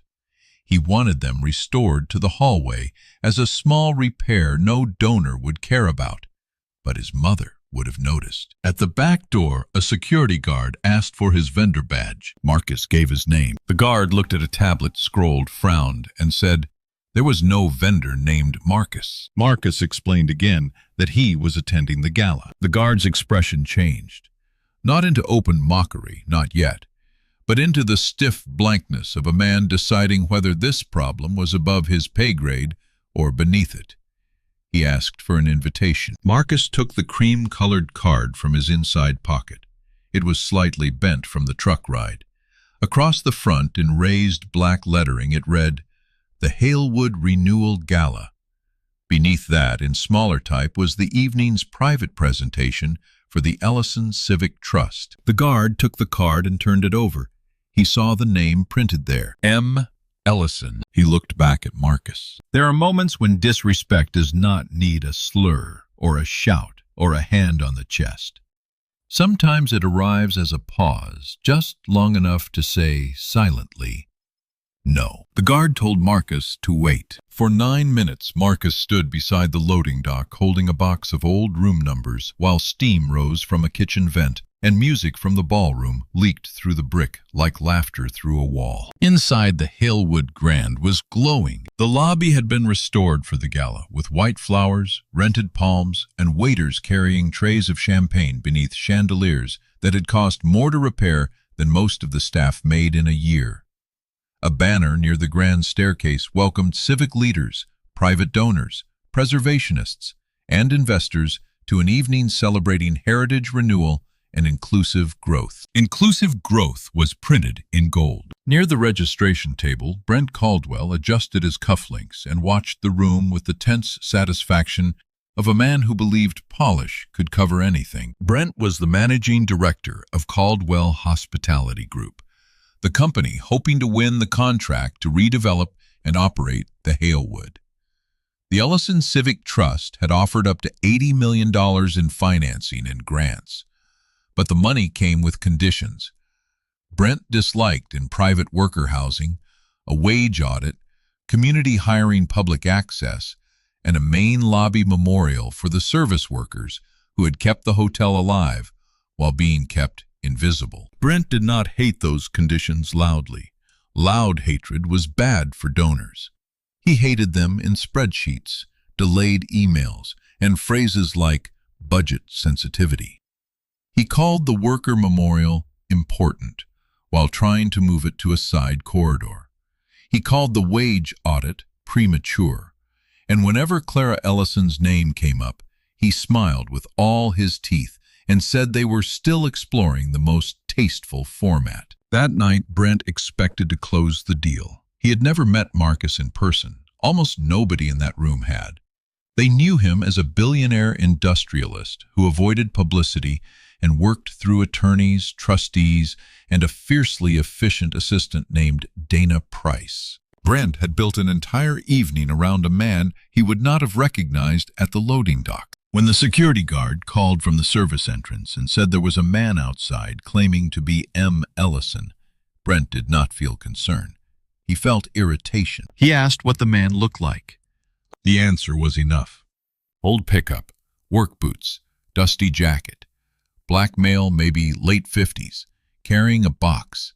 Says he is a guest. Brent closed his eyes for 1 second, the way a man might when a stain appears on a white tablecloth before important company arrives. He told security not to let the man into the lobby. Then he changed his mind.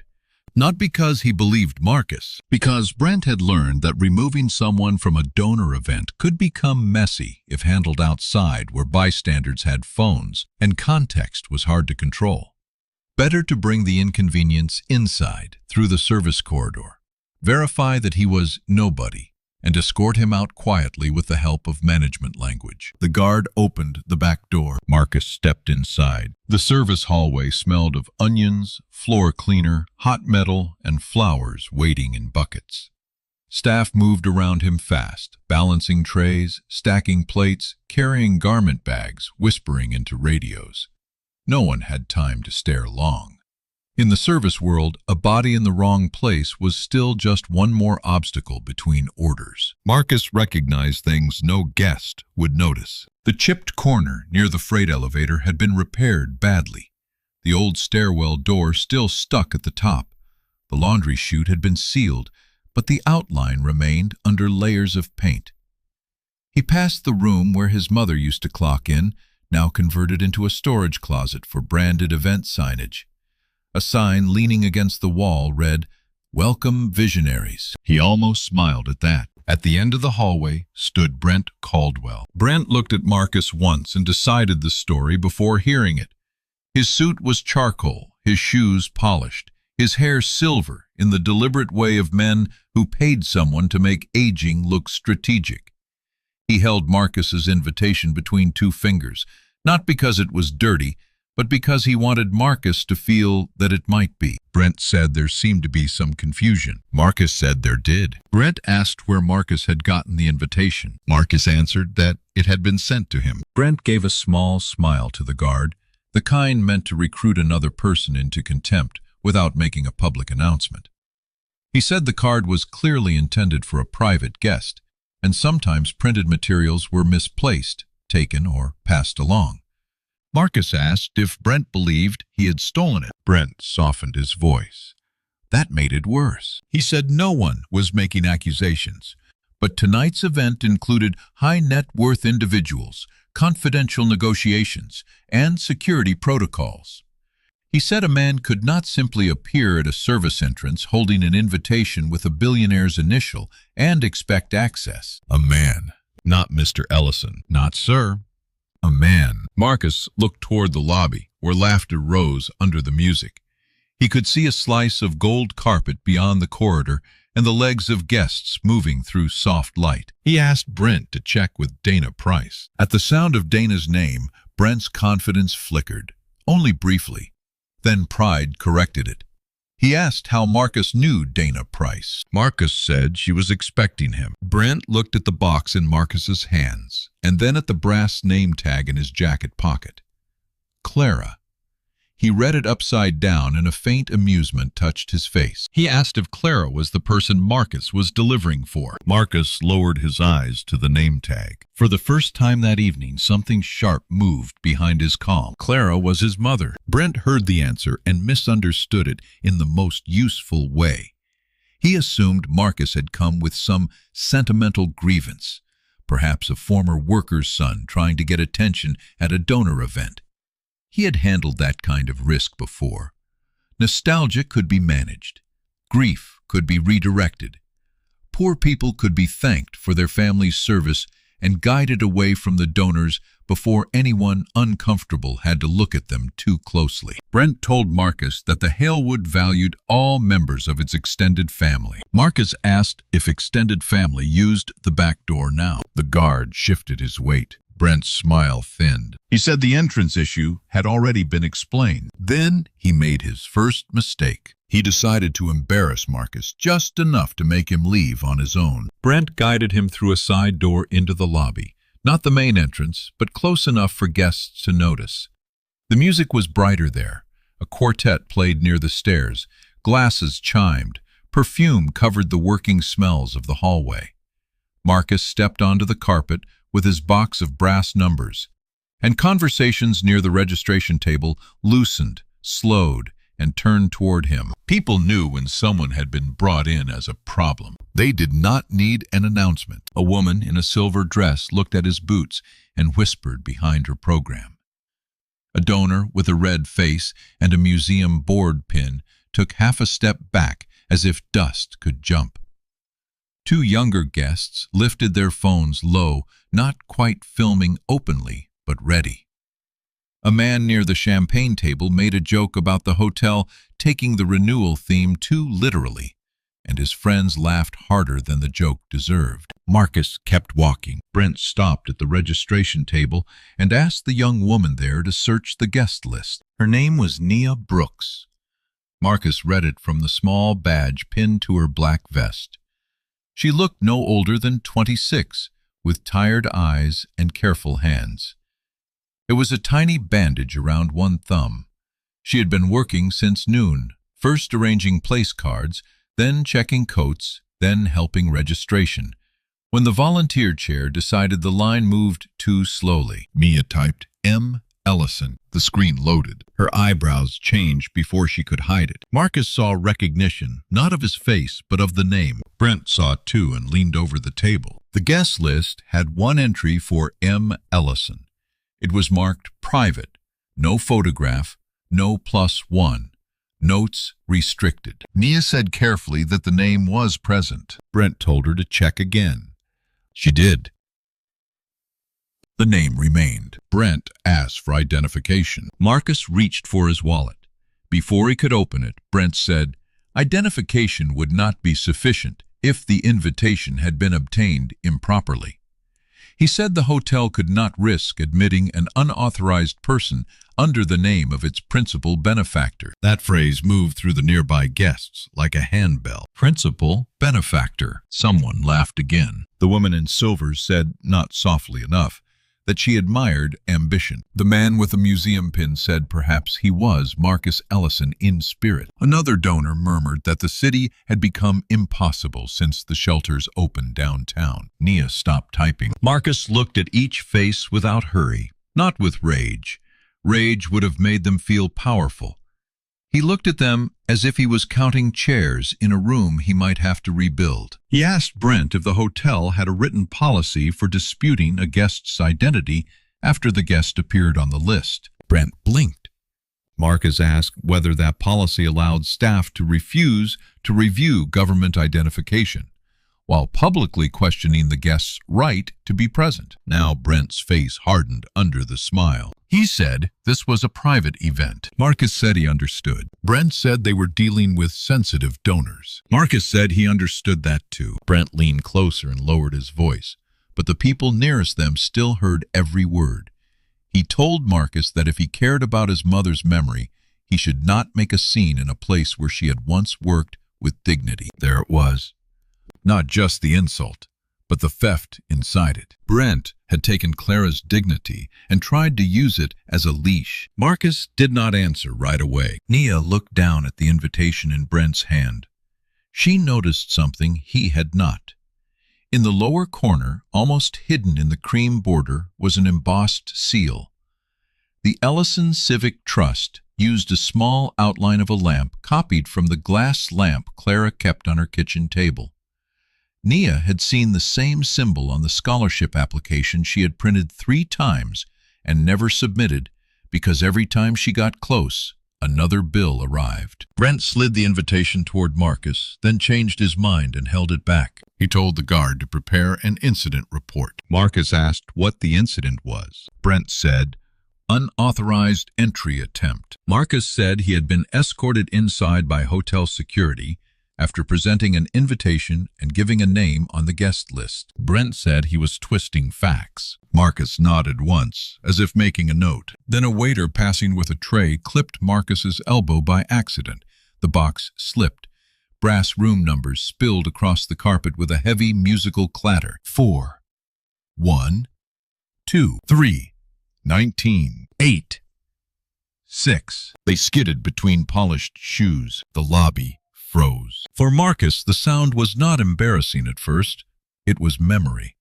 Brass striking floor. His mother dropping a ring of keys after a double shift. The old elevator bell. Coins poured onto the kitchen table for rent. For everyone else, it was a spectacle. The donor with the museum pin stepped away from a number near his shoe and said someone should get housekeeping. The woman in silver covered her mouth, but not enough to hide her smile. Brent looked delighted. Not openly. He had too much training for that. But relief loosened something in his shoulders. The man had made a mess. The room had seen it. Now the story was easier. He said Marcus needed to leave. Nia moved from behind the table and crouched to pick up the numbers. Brent snapped her name, not loudly, just sharply enough to remind her that kindness had a supervisor. She paused. Marcus saw the pause, and he saw the cost of it. Nia had rent behind that pause. Maybe a child, maybe tuition, maybe a mother whose prescriptions sat in orange bottles near the sink.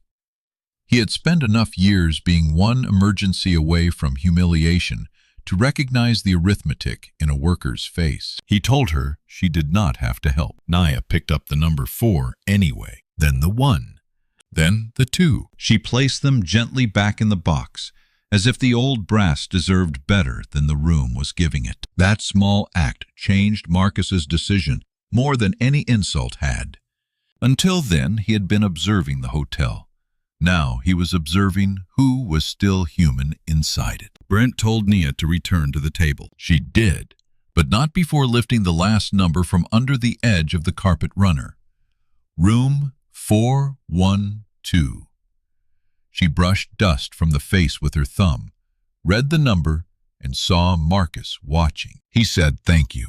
No performance, No grand warmth, just two words, quiet enough that only she heard. Nia set the number in the box. Brent leaned toward Marcus and explained that there was a shelter dinner 3 blocks away where he might be more comfortable. The sentence landed in the lobby like a dropped glass. Some guests laughed because they thought they had permission. Others looked down because they knew they did not. Marcus turned slightly, taking in the banner by the stairs. Heritage, renewal, inclusive growth. He asked Brent to put that suggestion in the incident report. Brent's smile vanished for half a second. Then he told security to escort Marcus out. The guard placed a hand near Marcus's arm but did not touch him. His name was Julian. Marcus had noticed it on his badge earlier.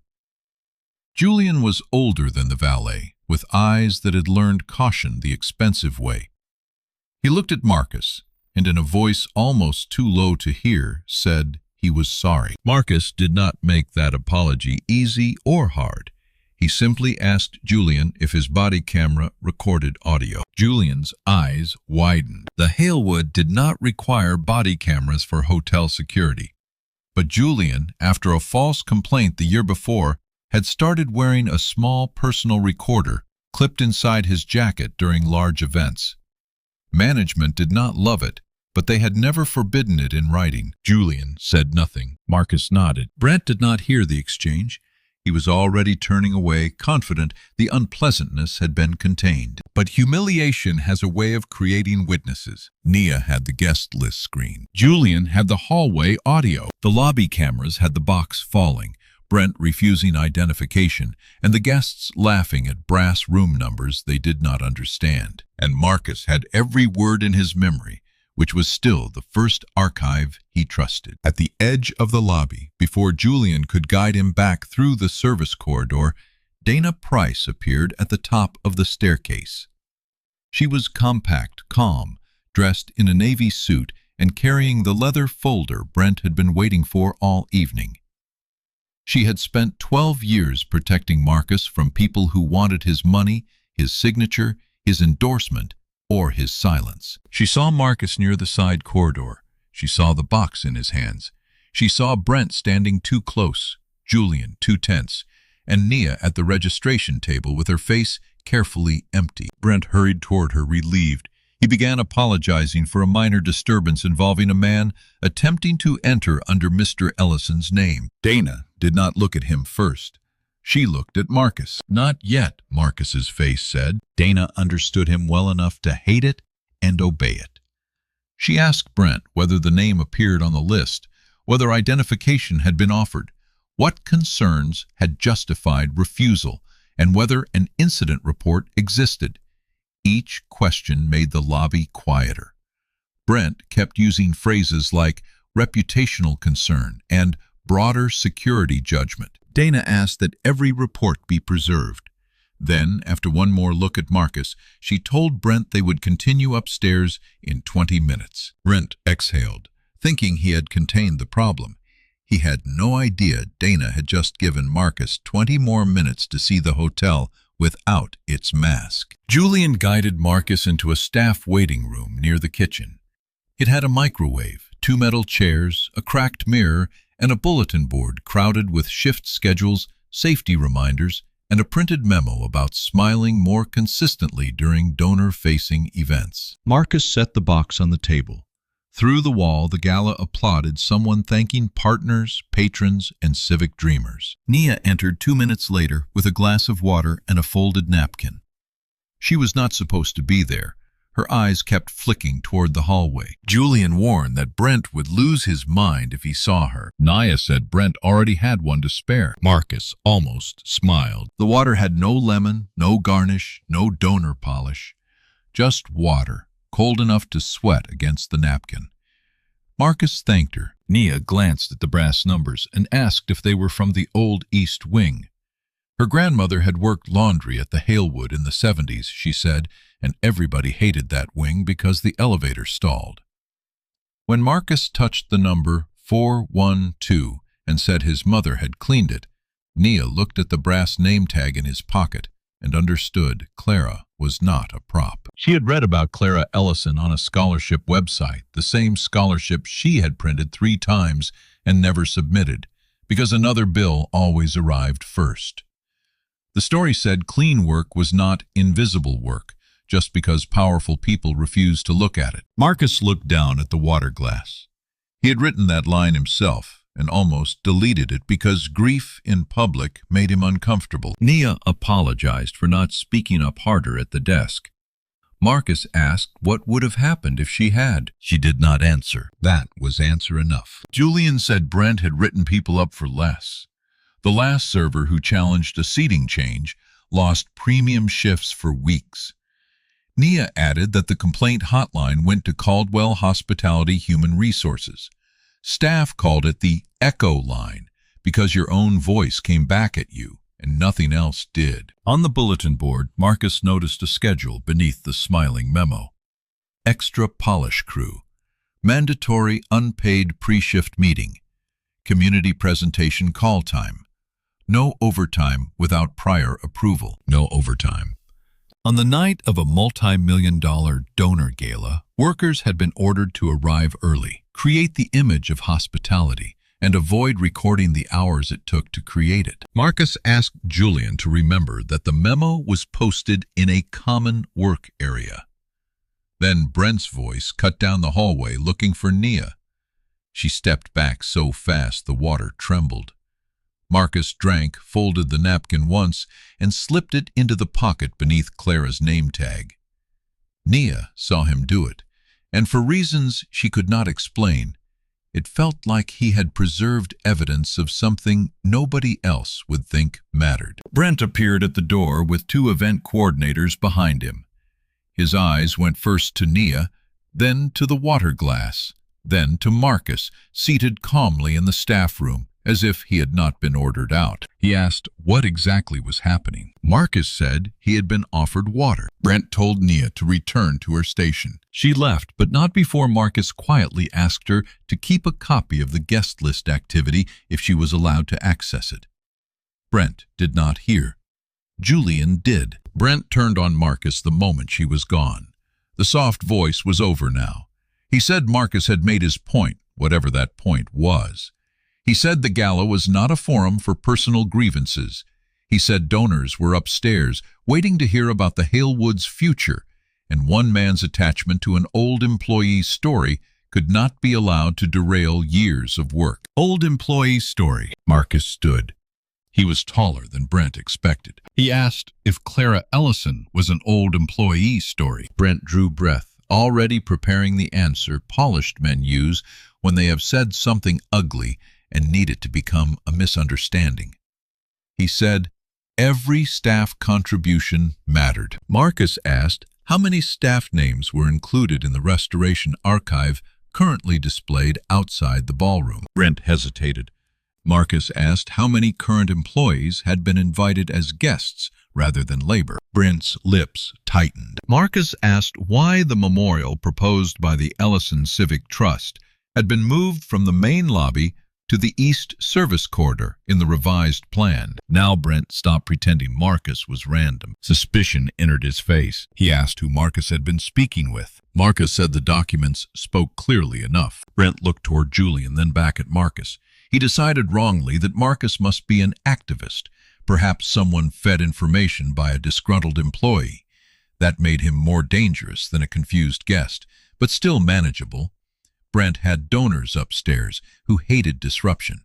He also had city officials who loved calm.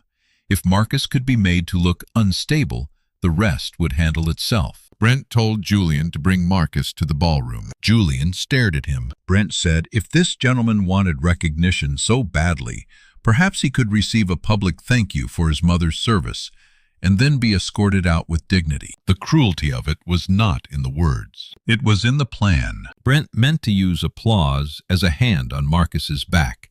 A quick, sentimental mention. A room full of smiles. A poor black man framed as emotional, grateful, and safely finished. Then out. Marcus understood all of it. He could have called Dana then. He could have ended Brent before the ballroom doors opened. Instead, he picked up the box of brass numbers and followed. because some rooms needed to hear themselves. The ballroom was full by then. Nearly 300 guests sat at round tables dressed in white linen and blue glass candle holders. The restored ceiling rose above them in painted clouds and gold trim. A stage stood at the far end beneath a projection screen, showing renderings of the Halewood's future rooftop garden, chef-driven restaurant, boutique suites, cultural heritage corridor. In one rendering, Marcus noticed the heritage corridor had no workers in it, just framed photographs, uplighting, and two elegant visitors reading labels. History without the people who made it. Brent guided Marcus along the side aisle. People turned. Some recognized him from the lobby and leaned toward each other. A few had that excited look people get when discomfort becomes entertainment at no cost to themselves. At the front table, the mayor was seated beside two board members and a preservation architect Marcus respected. Dana sat one chair from the podium, her folder closed, her face unreadable. At her right was an empty seat marked Reserved. M. Ellison. Marcus looked at the place card. So did Brent. For one dangerous second, Brent's confidence faltered again. Then he recovered. He seemed to decide that the real Marcus Ellison was late or private, or would enter through another door at the proper moment. This man, with plaster on his sleeve, could not be the center of the evening, because Brent's world did not allow that shape. Brent walked to the microphone. He began with a laugh polished for donors. He thanked everyone for patience during a small matter involving an enthusiastic community member with a personal connection to the hotel. He said the Halewood was, after all, a place of memories. Some memories were grand, some were humble. All deserved respect. Marcus stood beside the stage, holding the box. Nia had returned to the back wall with a tray she no longer needed. Julian stood near the ballroom doors. The valet peeked in from the lobby, drawn by the same human weakness that makes people watch storms from windows. Brent told the room that Marcus's mother had worked at the Halewood many years ago. He did not say her full name at first. He did not ask Marcus's permission. He made Clara into texture for the evening, a human detail to warm the investors. Then he gestured for Marcus to come forward. The room gave a careful applause. Careful applause is its own language. It says, "We approve of this, as long as it remains brief." Marcus stepped up to the microphone. Brent moved close enough to guide him away if needed. Marcus looked out over the ballroom. He saw expensive dresses, pocket squares, raised phones, guarded faces, bored faces, curious faces. He saw Nia by the wall, still holding the tray. He saw Julian near the door, with one hand near the lapel where his recorder hid. He saw Dana watching him, the way she watched contract negotiations when the other side had not yet realized the main term had changed. Marcus set the box of room numbers on the podium. The microphone caught the sound. He began with his mother's name, Clara Ellison. Not Clara from housekeeping, not a humble staff story, Clara Ellison. He said she worked in that hotel for 29 years. She raised a son on wages that arrived tired and left quickly. She knew which rooms had broken locks before management knew. She knew which pipes knocked in winter. She knew which guests left jewelry under towels, which managers hid complaints, and which workers had to choose between reporting overtime and keeping banquet shifts. The room shifted. This was not the grateful memory Brent had tried to stage, Marcus continued. He said Clara had entered through the service alley because the front door had rules no one needed to write down. She had polished brass handles that did not open for her unless she was holding a mop. She had taught her son that dignity was not granted by carpet chandeliers or guest lists. Brent moved half a step closer. Marcus paused and looked at him. Then he said that less than 30 minutes earlier he had been redirected from the front entrance to that same service alley. A small sound moved through the ballroom. Marcus said he had presented an invitation bearing the name M. Ellison. He had appeared on the guest list. He had offered identification. He had been refused, mocked, threatened with an incident report, and advised to find a shelter, dinner, where he might be more comfortable. Now nobody laughed. The silence was so complete that the candle flames seemed loud. Brent reached toward the microphone with a smile already forming, ready to interrupt, clarify, contain. But Dana stood. She did not speak. She only stood with the leather folder in her hands. Brent's hands stopped. Marcus opened the folder on the podium. Dana had placed it there while all eyes were on him. Inside was the final redevelopment agreement, $80 million across financing grants, preservation support, worker housing funds, and community access commitments. Marcus turned one page.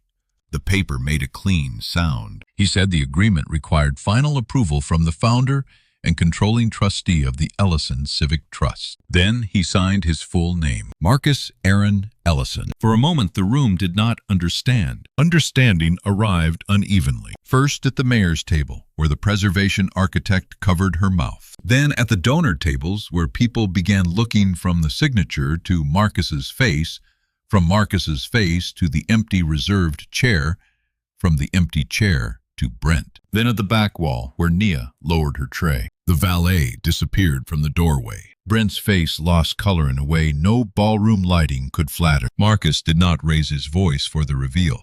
He did not say he was a billionaire. He did not ask whether they knew who he was now. He did not turn wealth into a crown. He simply said, "I am the man whose money you gathered here tonight to receive." The sentence moved through the room slowly, because nobody wanted to be the first to react. Then phones rose higher. Marcus looked at them and said, "Recording was welcome." That changed the air again. People who had been eager to film humiliation now had to decide whether they wanted to film accountability. Marcus returned to the contract.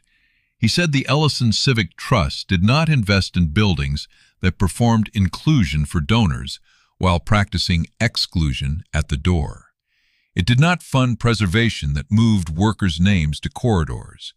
It did not support management teams that mistook poverty work clothes, blackness, or age for security threats while calling the result protocol. Brent finally found his voice. He began saying there had been a misunderstanding. Marcus turned to him with a patience that felt worse than anger. He said a misunderstanding is when two people lack the same information. This had not been that. Marcus had given his name. The list confirmed it. He had offered identification. The hotel refused to review it. He had asked for policy. None was shown. He had asked whether the front entrance was for guests. He was sent to the back. Dana handed him a second sheet. Marcus said there was a clause in the draft agreement, Section 14, allowing the trust to suspend execution if the management company demonstrated discriminatory conduct, retaliation risk toward workers, or material misrepresentation of community obligations before final release of funds. Brent looked as if every word were striking something behind his ribs. Marcus said he was invoking that clause. The $80 million would not be released to Caldwell Hospitality Group. The ballroom did not gasp all at once. It broke into smaller sounds. A chair leg scraped. Someone whispered a profanity. A board member began flipping through the packet in front of her, as if the clause might become less real if she found it personally. Marcus was not finished. He said the trust was not abandoning the Halewood. The building did not deserve to be punished for the arrogance of people temporarily managing its doors. But effective immediately, the trust would require an independent civil rights review, a wage and hour audit for all event staff, preservation of the lobby and service corridor, footage preservation of radio communications, and protection from retaliation for any employee who witnessed or reported what happened that evening. Nia's hands tightened around the tray. Julian looked down. Marcus said the Restoration Archive would be revised under community supervision. The service worker memorial would return to the main lobby, not the east corridor. Staff names would not be decorative footnotes. They would be part of the public history of the hotel. Brent tried one more time. He said Mr. Ellison was understandably upset, but major redevelopment decisions should not be made in an emotional moment. That was his second great mistake. Men like Brent often call it emotion when someone else finally has evidence. Marcus let the word hang. Then he asked Nia Brooks to come forward if she felt safe doing so. Every head turned. Nia froze. Brent turned too, and something like warning crossed his face. Marcus saw it. He told the room that no employee should move unless they wished to, and any retaliation would be treated as further breach. Nia set the tray down on a service stand. She walked forward slowly, not like someone being rescued, but like someone deciding whether fear had already taken enough. Marcus asked her what the guest list showed when she typed M. Ellison. Nia looked at Brent, then at Dana, then at Marcus. She said the name was present and marked private. Marcus asked if he had offered identification. She said yes. Marcus asked if management reviewed it. She said no. He asked whether she had been instructed to return to her station after helping him pick up the brass room numbers. She said yes. Her voice did not shake much, but her hands did. Marcus noticed the bandage on her thumb, again bright against the black vest. He thanked her and told her she could return if she wanted. Nia stayed where she was. Something in the room changed because of that. It is one thing for a billionaire to expose an insult. It is another for a worker paid by the hour to stand in front of donors and tell the truth while the man who controls her schedule watches. Julian stepped forward next without being asked. He said the service, entrance, interaction, and lobby exchange had been recorded on his personal device. He added quickly that he had begun recording large events after a previous false complaint, and that the hotel's own cameras should show the same sequence. Brent looked at him as if betrayal were the only word he had for an employee who remembered reality. Marcus asked whether Julian feared discipline for preserving that record. Julian took a breath. He said yes. That yes did more damage to Caldwell Hospitality than any speech. Dana began writing. The mayor, who had been very still, leaned toward one of her aides. Board members whispered with the frantic politeness of people discovering that the public part of an evening had become the legal part. At the donor tables, shame took different shapes. Some looked down at their plates. Some watched Marcus with new respect, which was not as comforting as they imagined. Some began arranging their faces into concern, hoping it would be mistaken for character. The woman in silver who had laughed at the lobby slipped her phone into her clutch and stared at the centerpiece as if the flowers might defend her. Marcus saw all of it. He had become wealthy enough to watch respect appear suddenly, and he had never found the sight flattering. He said that was the most troubling part of the evening. Not that he had been insulted. He had survived worse rooms than this one.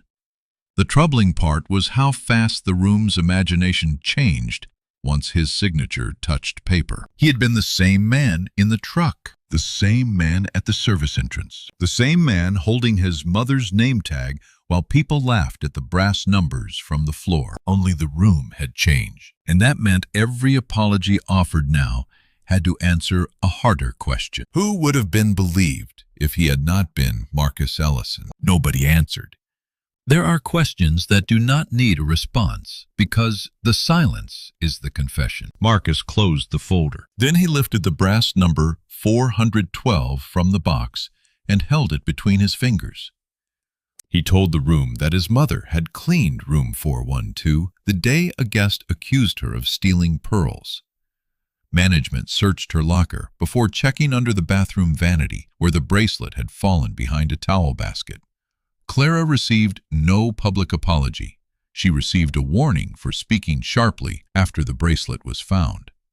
She came home that night, took off her shoes at the door, and cooked rice with one onion because payday was still 2 days away. Marcus said he used to think wealth would erase the taste of nights like that. It did not. It only gave him enough distance to see the pattern clearly. Then he placed 412 on the podium and said the East Wing numbers would be restored, not as luxury nostalgia, but as markers of labor, accusation, endurance, and repair.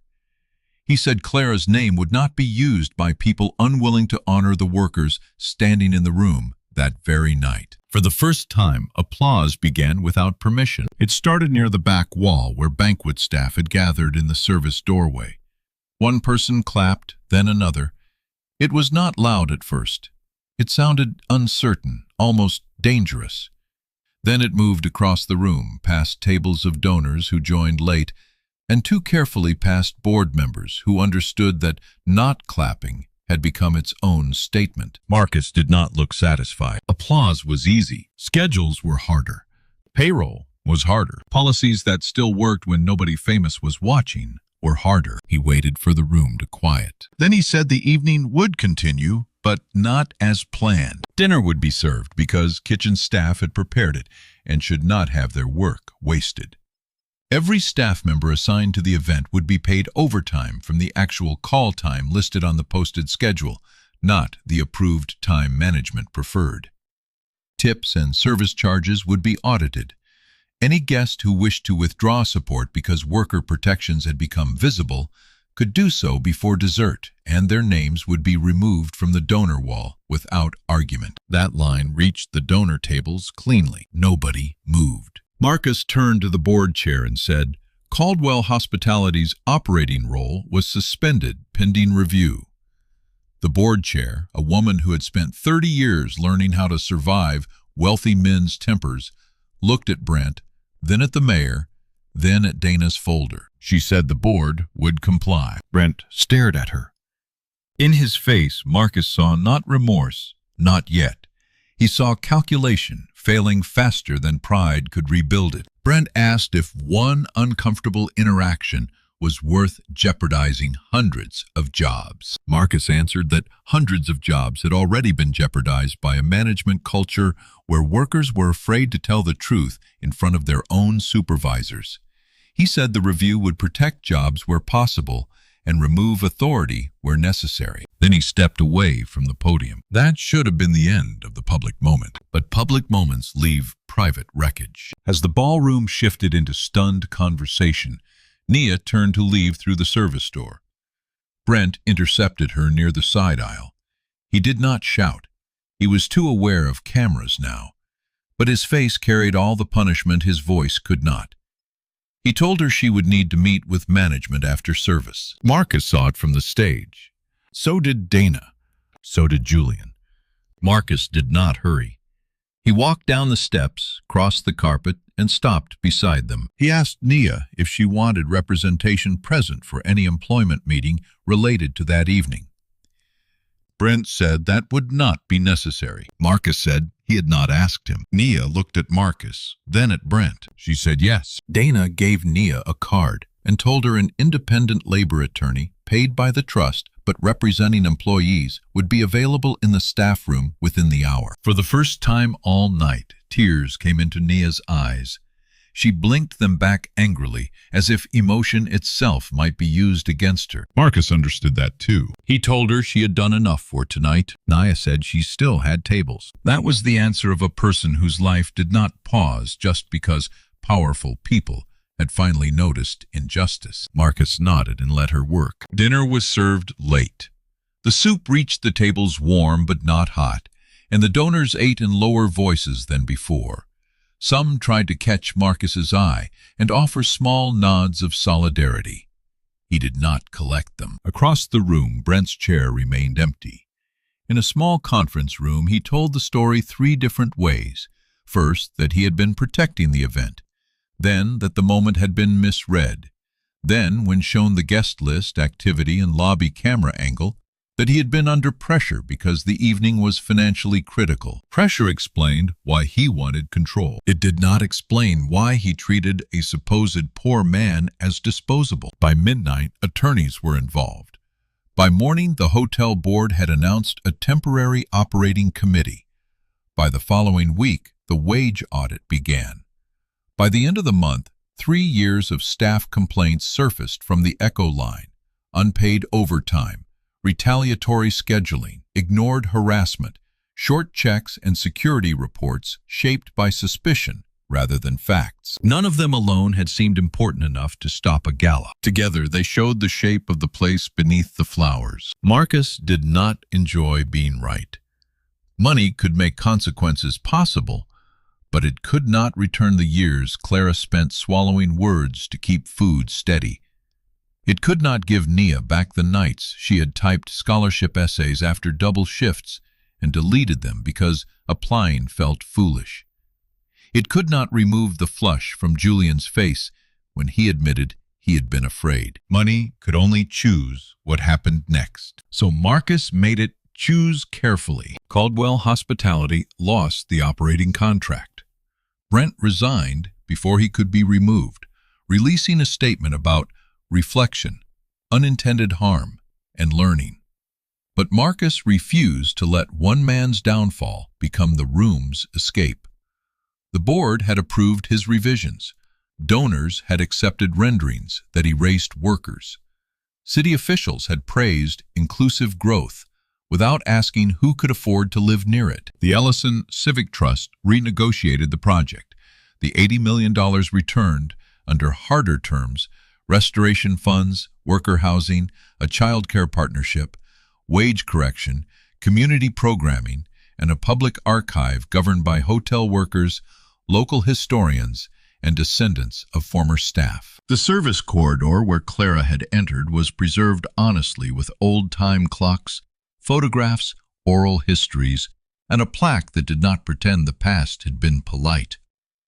The front lobby held the main memorial because Marcus insisted that memory placed out of sight was still obedience to the old rule. Room 412 reopened as a small reading room, not a luxury suite. On one wall hung Clara's brass name tag, not polished flat, not made new. The edge still carried a tiny scratch where it had rubbed against her keys for years. Nia visited that room 3 months after the gala with her daughter Amara. Nia had not been fired. That was the first victory, and for a while it was enough. Then the audit repaid her for unpaid pre-shift work. Then the trust helped her reapply for the Clara Ellison Hospitality Fellowship, the same one she had almost abandoned. She was accepted for her work history recommendations and essay about the difference between service and servitude, not as a reward for being kind to a billionaire. She began classes that spring while still working part-time at the Halewood under protected hours. Julian stayed too, joining the security review team, because he understood exactly how vague suspicion became harm at a front desk. He helped write the new policy requiring staff to state the factual basis for denying entry, record whether identification was offered, and call a trained supervisor before removing a guest from a public-facing event. The new training question was printed on small cards behind the registration desk. What fact, not fear? Marcus liked the question because it was short enough to survive a busy night. The valet who laughed at the truck was not fired as a symbol. He had done harm, and he had to answer for it.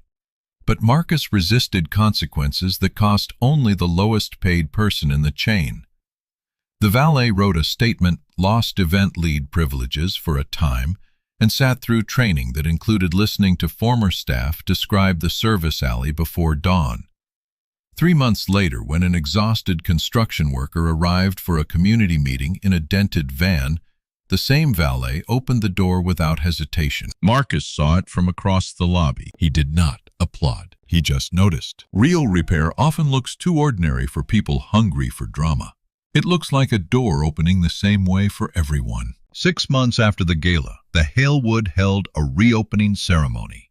It was smaller than the first event and less glossy. Marcus refused a red carpet. The flowers came from a neighborhood cooperative. The menu included recipes from former hotel workers' families alongside the chef's polished courses. Staff attended as paid guests for the first hour before anyone asked them to lift a tray. At the front entrance, the brass handles shone under morning light. Marcus arrived in a dark suit this time, but he wore the same cap tucked under one arm. In his pocket was the folded napkin Nia had given him, with a glass of water now pressed flat between 2 cards in his wallet. He did not know why he kept it, except that some objects hold a room more honestly than photographs do. The mayor spoke briefly. The board chair spoke even more briefly, having learned that long speeches were dangerous near Marcus. Nia spoke last. She did not tell the crowd she had saved the night. She had not. She said she had offered a glass of water because her grandmother used to say hospitality began before you knew who someone was. Then she stopped, looked toward the restored service corridor, and added that hospitality meant very little if it disappeared whenever power was absent. That line stayed. People repeated it later. The hotel printed it in a training manual, though Nia made them remove the exclamation point marketing had added at the end. Marcus laughed when she told him. It was one of the few easy laughs the Halewood ever gave him. After the ceremony, he walked alone to room 412. The hallway was quieter than the lobby. The restored brass numbers sat on the doors with their old weight and imperfect shine. Some still showed scratches from decades of carts, keys, rings, hands. Marcus had refused to buff them clean. He wanted the marks visible. Inside the reading room, Clara's photograph hung beside the name tag. Not the photograph the magazine had rejected, though that one was there too in a small frame. The larger image showed her standing with 4 other housekeepers near a laundry cart, one hand on her hip, laughing at something outside the frame. She looked younger than Marcus remembered, and more tired than he wanted to admit. Below the photograph was a line from her personnel file, found during the archive review. Reliable, exacting, sometimes difficult. Marcus had stared at that line for a long time when the archivist showed him. Sometimes difficult. That was what the hotel had called a woman who knew the difference between a missing bracelet and a false accusation. A woman who asked why overtime had vanished. A woman who corrected managers when they used the wrong names for the women cleaning suites. Marcus had asked for the line to remain. Then he added another label beneath it. Sometimes difficult meant she remembered her own worth. He stood in front of that wall until the noise from the lobby softened into a faraway hum. Dana found him there, eventually. She did not interrupt. She never had to fill silence just because it existed. After a while, she told him the final audit numbers were in. Wage repayments were higher than expected. The child care partnership needed more money than planned. The board wanted to discuss naming rights for an education wing, and 3 donors had quietly withdrawn after learning the community access requirements were not decorative. Marcus nodded. Repair was always more expensive once people stopped lying about the damage. Dana asked if he was all right. Marcus looked at his mother's photograph. He said he was rich enough to buy the building, but not rich enough to bring her through the front door while she was alive. Dana said nothing. Some sentences do not want comfort. They want witness. That evening, after most guests had left, Marcus walked out through the front entrance. Nia was at the desk, not serving now, but shadowing the new operations manager as part of her fellowship. Julian stood near the doors. The valet was outside helping an older woman into a cab with careful patience. The lobby was not perfect. No building becomes just because a plaque goes up and a cruel man loses his office.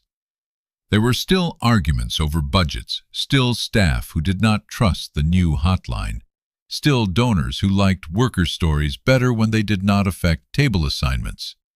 Some former employees refused invitations to return, and Marcus did not blame them.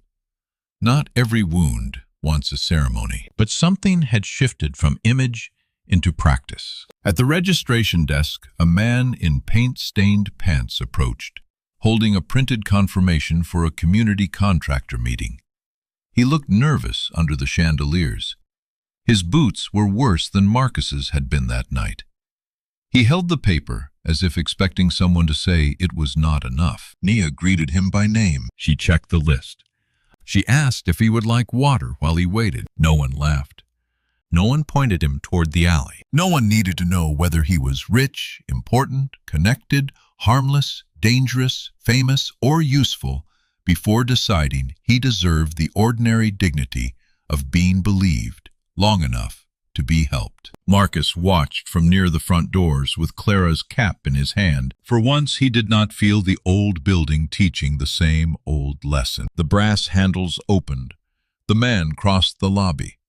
The desk printed his visitor badge correctly the first time, and in Marcus's wallet folded beside the napkin from the night of the gala was the torn corner of the invitation Brent Caldwell had once held between two fingers. M. Ellison, private guest. The paper was creased, now softened at the edges. Marcus kept it not because it proved who he was. He kept it because for 30 painful minutes it had proved something uglier about everyone else. And because every time he touched it, he remembered the lesson his mother had carried through service doors for 29 years. A person's worth is never created by the room that finally recognizes it. The room only reveals whether it was worthy of them.